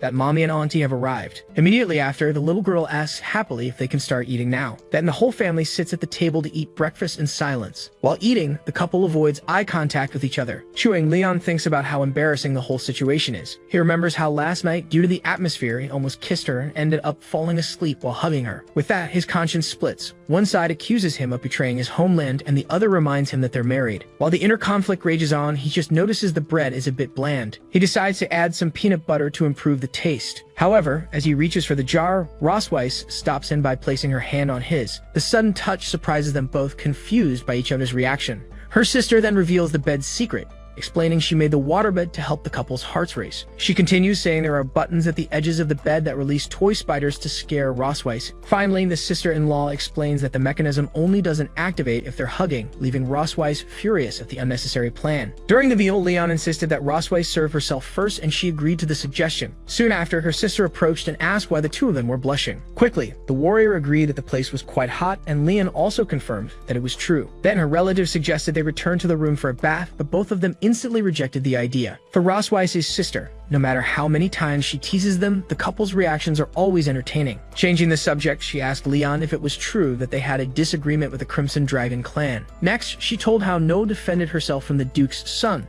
while her partner bragged about easily defeating the Duke afterward. With that, her sister praised Noah, saying she was truly amazing. She then explained that the Duke went straight to the leader Constantine, exaggerated the events, and that Rosweiss insulted him. Liam recalled reading in the history of dragons that Constantine was a hero who expanded the clan's territories. Her sister warned them that Constantine had been trying to extend his domain and might use the incident as an excuse to stir up conflict. Rosweiss then began to declare what would happen if he dared attack her sanctuary because of a duke. She concluded that she wouldn't hesitate to give the Crimson Dragon clan a proper lesson. The group then reached the main entrance of the Red Dragon sanctuary. At the farewell, her sister asked them to return safely, and Rosweiss promised they would visit again another day. Right afterward, she handed them a farewell gift and asked them to only open it once they were home, while the warrior thanked her. She also told the twins to eat plenty of meat so they could grow up strong and come back to play again. Moon promptly stated that she would eat a lot more, while Noah simply nodded. Lastly, her sister turned to Leon to give him one final message.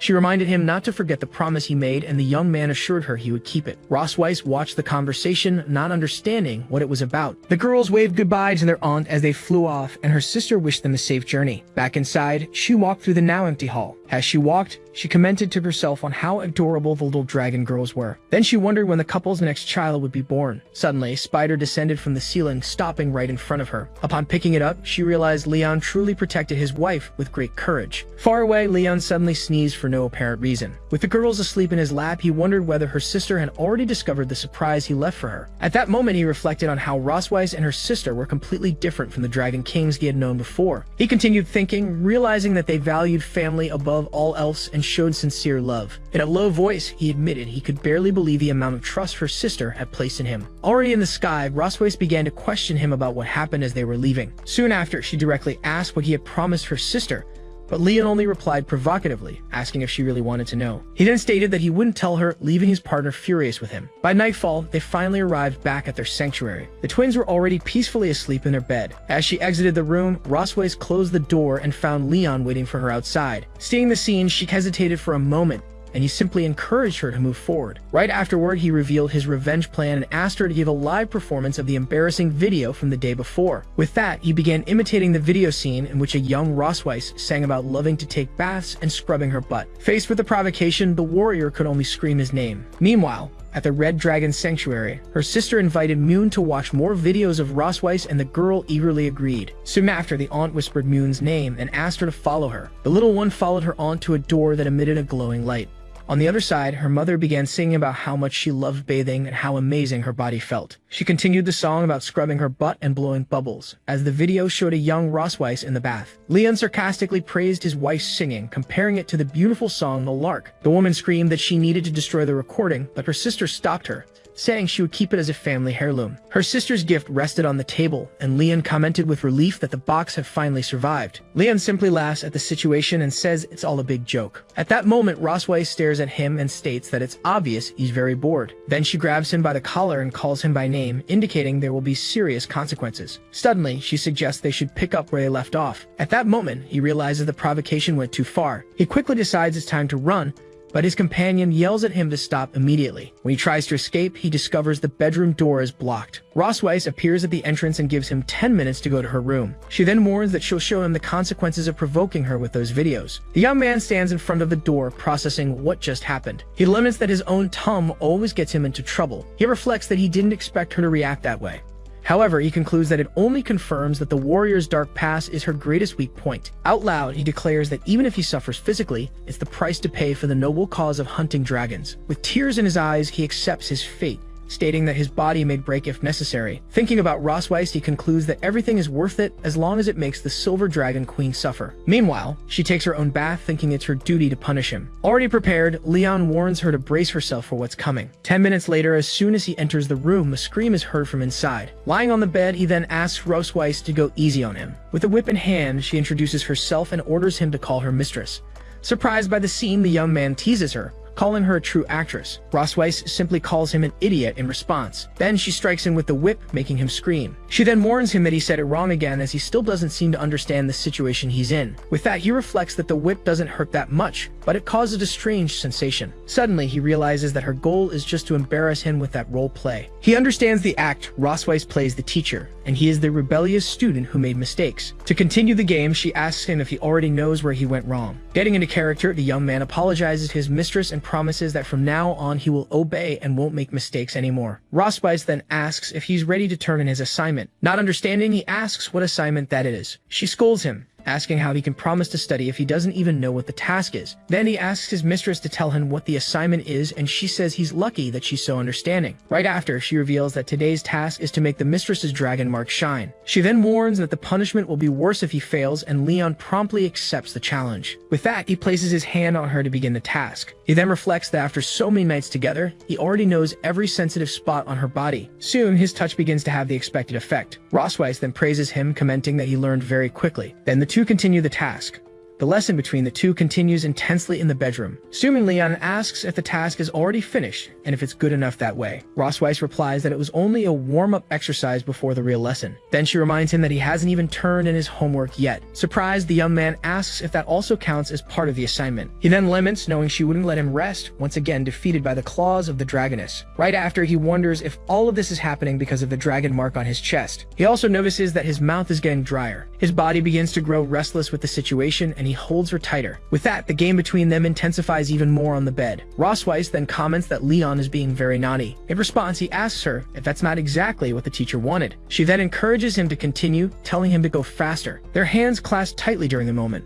After a while, Liam finally manages to catch his breath. After the long night, he reflects that the game between them is finally over. While getting dressed, he asks the teacher if he can leave now, as he has turned in the lesson. However, just as he's about to leave, Rosweist grabs him by the clothes to stop him. She then informs him that he has only completed the task for one subject and that 6 more remain. Not understanding, the young man can only ask what she means by that. A cry of despair echoes through the starry night. Leon accuses the teacher of being addicted to work, but she merely orders him to prepare to spend the whole night doing homework. Rosweist just watches the situation with a smile. The next morning, she walks around completely refreshed, while the young man walks with dark circles under his eyes and trembling steps. The twins soon find him, and Noah asks why he looks like he hasn't slept, while Moon points to the huge dark ring under his eye. He then explains that he stayed up late writing his homework. Moon asks if adults also have homework, and Rosweist confirms that they do grown-up homework, just like children have theirs. The answer leaves the two girls silent for a moment. Suddenly, Moon exclaims that she discovered a super powerful rule. She then explains her theory. When mommy is doing well, daddy becomes weak,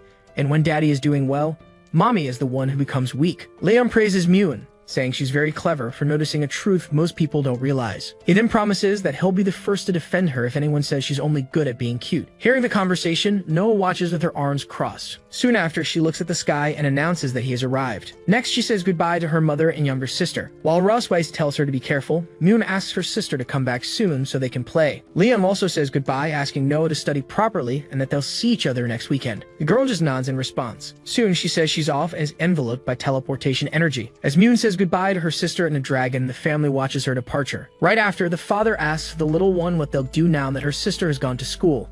Moon reflects that her daddy is always tired and mommy seems really worried about it. She then declares that since her sister is gone, she will make sure daddy trains and gets stronger. With that, she pulls his arm and invites him to run in the training field, and he accepts the suggestion. Rosweist watches the scene and reflects that it's interesting and that she'll keep an eye out to see what happens next. While Liam leads the exercise count, Lil Moon asks why they need to do that. Right after, he explains the importance of warming up before exercising, and the little girl confirms that she understands. Suddenly, Ross Weiss approaches and says she wants to join them. Seeing her mother, Moon celebrates that she's going to run with them too. Soon, Ross Weiss tells her daughter that she won't go easy on her, and Moon replies that she won't go easy on her mom either. Then Leon warns her to be careful not to twist her ankle, since she spends all day sitting in the office. The warrior teases him by reminding him of the last competition she won, but he snaps back that he didn't even use all his strength. That makes the little one excited, and she yells for her mom and dad to fight again. Quickly, the man covers his daughter's mouth, saying that children shouldn't talk about fights. Even so, Moon asks why her dad can't be her mom, and he wonders how she already learned to attack for real. To clear things up, he explains that he doesn't want to hurt his wife, which is why he lets her win. From a distance, Ross Weiss calls him stubborn and proposes a new contest to see who can run the longest. With determination, Leon accepts the challenge and says that the endurance match is far from decided. As the three prepare for the race, Moon declares that she won't lose either. With that, the maid raises her arm to start the race and gives the signal. The maid then shouts, "Go," and the race between the three begins.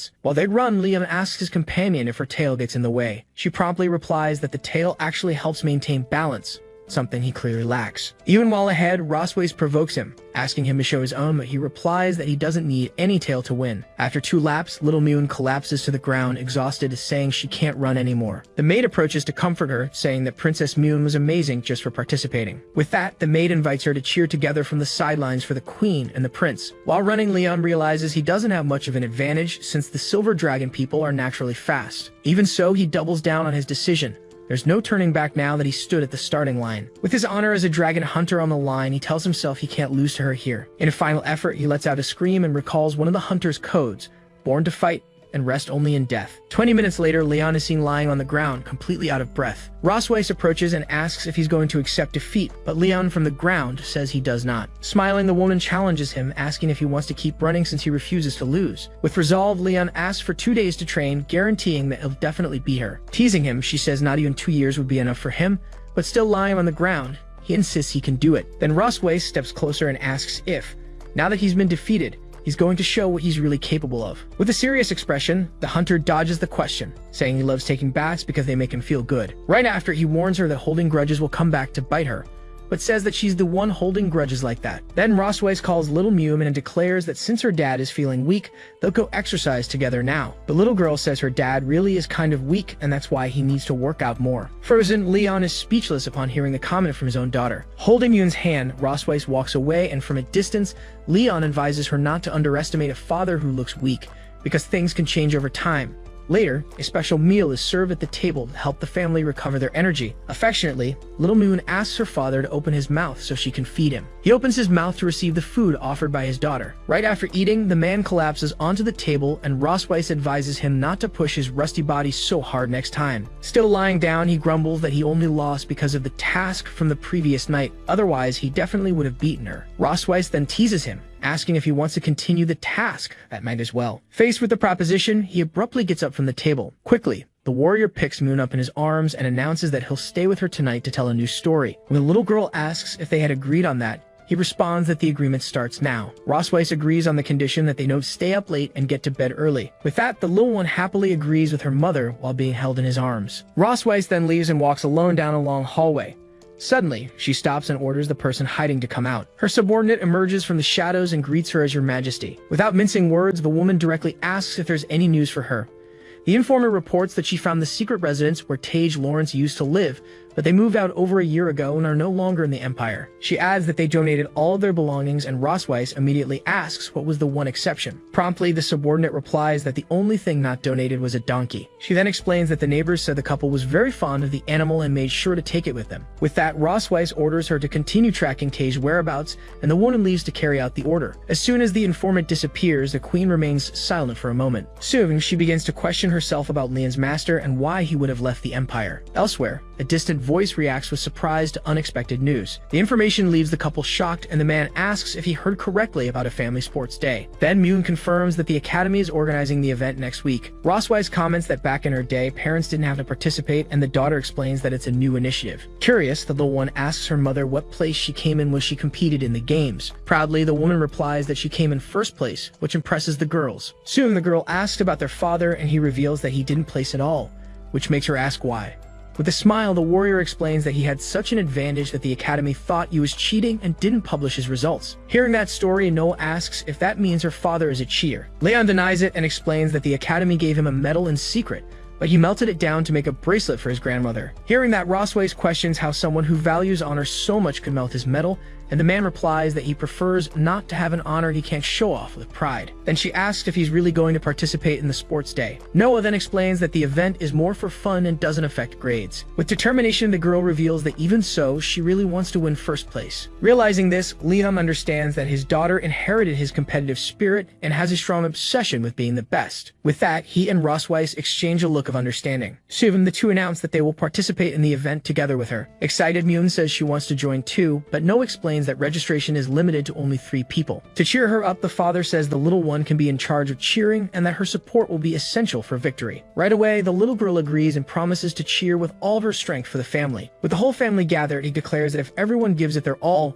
winning the sports day will be a piece of cake. To prepare, Leon begins an intense and early training routine for the family sports day, which will take place in a week. While exercising, he watches Rosweiss stretching in the distance. The warrior reflects that dragon women like her are true models. Anything they wear looks good on them. Soon after, the woman approaches and suggests a warm-up run, since the kids aren't awake yet, and he promptly agrees. As they run, Leon asks about the events in the competition, and Rosweiss lists the triathlon, racing, and jumping events she took part in. In response, he says it doesn't sound too different from his own sports days, but she warns him not to underestimate competitions among dragons. Leon replies that dragon hunters aren't as easy as she thinks either. With a teasing smile, Rosweiss recalls how just a few days ago, someone collapsed after only a few laps. The remark visibly annoys him. He yells that it was her fault for making him stay up all night with that task. Upon hearing the complaint, Rosweiss stops and asks if he'd like a bit of motivation. She then proposes that if they manage to win first place at the sports day, he'll earn a week off. Excited, Leon asks if she's serious, and she confirms the deal. With newfound determination, the man declares that this tournament will belong to their family. He shouts,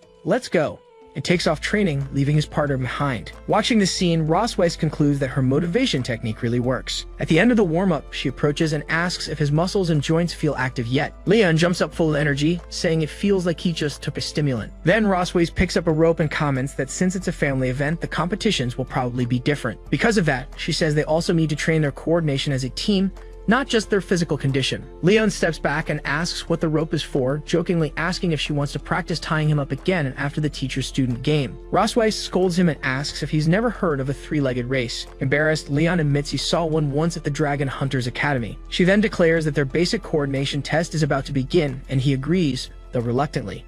As soon as their legs are tied together, Leon notices how uncomfortably close they are. To break the awkwardness, he suggests they start training right away. He then rushes her, asking why she's just standing there and telling her to get going. However, Rosweiss retorts that he didn't say where they were supposed to go, and the hunter points toward the grassy field, explaining that it'll hurt less if they fall. At the very beginning, they stumble, with Rosweiss yelling at him not to push her, and him insisting that she's the one doing the pushing. Trying to assert himself, Leon warns her not to mess up his rhythm, but Rosweiss thanks him for the morning joke. To coordinate their steps, he starts a countdown for the takeoff. As he finishes, the woman yells, "Run," and takes off at full speed. The sudden burst catches him completely off guard. Liam is dragged forward, screaming in desperation. Falling to the ground, he starts untying the rope while Rosweiss asks if he even knows what cooperation means. She teases him for not being able to keep up, but he snaps back that he won't stoop to her level. To fix the problem, Leon proposes a counting system for each leg, and she agrees. Suddenly, he touches her side, surprising her. As she reacts, he explains that this way they'll move more in sync. Flustered, Rosweiss agrees to continue the training. With the new tactic, their synchronization begins to improve as they move to the rhythm of his count. Later, the woman has him do push-ups with her on his back, and he complains that she really knows how to enjoy the show. The training continues to the point where Leon's body is so exhausted he can barely hold himself up. To motivate him, Rosweiss threatens to give him a kiss if he can endure it, but he screams that he'll never allow that. And so, with that extra motivation, the 500 push-ups of the day are finally completed. Time flew by, and as scheduled, St. Hiss Academy's family sports competition finally began. Standing on a podium, Vice Principal Wilson officially announced the start of the institution's first ever family sports event. From the stands, little Moon shouted words of encouragement to her father, mother, and sister. Soon, the commentator Cho Lu introduced herself and announced that she would be narrating the entire progression of the competition. With that, she stated that the first round would be the relay race, with each family sending 3 participants. She then explained that the race would be a total of 3,000 meters, and the team that completed the course in the shortest time would win. One of the organizers then instructed the groups to collect their numbers and proceed to their respective starting points. Upon receiving their numbers, Noah decided that her mother would run the first leg, and she would take the second, with Leon agreeing without hesitation. The young girl then turned to her father and assigned him to run the third and final stage of the race. Confidently, he replied with a "of course," confirming the trio's strategy. Rossweiss then informed them that the race was about to begin at her starting position and that everyone should get into place. With everything set, the two shared one last glance before the race began. Already on the track, Rossweiss reassured her daughter not to be nervous, as she would be the first to pass her the baton. Meanwhile, the father and daughter waited in their respective positions for their turn to run. Soon, one of the organizers called the second leg runners to gather in the waiting area. Before parting ways, Leon told his daughter he'd be waiting for her in the third stage and asked her to take care. He then approached the little one and asked if she would cheer for Daddy during the race. With a nod, the little girl agreed and said that she would. The two bumped fists in a gesture of mutual trust. Shortly after, the commentator announced that the relay race was about to start and asked the first leg athletes to get into position. From the stands, Moon shouted with pom-poms in hand, cheering her mother on. On the track, the organizer gave the command for everyone to take their places and get ready. As soon as the signal sounded, Rossweiss burst forward with the baton in hand. The announcer commented that runner number 7 from the Silver Dragon clan had taken the lead, leaving the competitors behind. She then pointed out that runner number 10, Misty from the Electric Dragon clan, was quickly closing the gap. Next to Leon, one of the other fathers remarked that it's not just the Silver Dragons who are fast. This made the hunter reflect that the Electric Dragon clan are masters of evasion and using fake-out attacks in battle. The commentator reported that number 7 had overtaken number 10 again and was now 2 body lengths ahead. She asked President Duncan who he thought would win the relay, but he replied that nothing is decided until the very end. The other father bragged to Leon that his wife was so far ahead that the result was obvious, and Leon calmly agreed that his wife was amazing.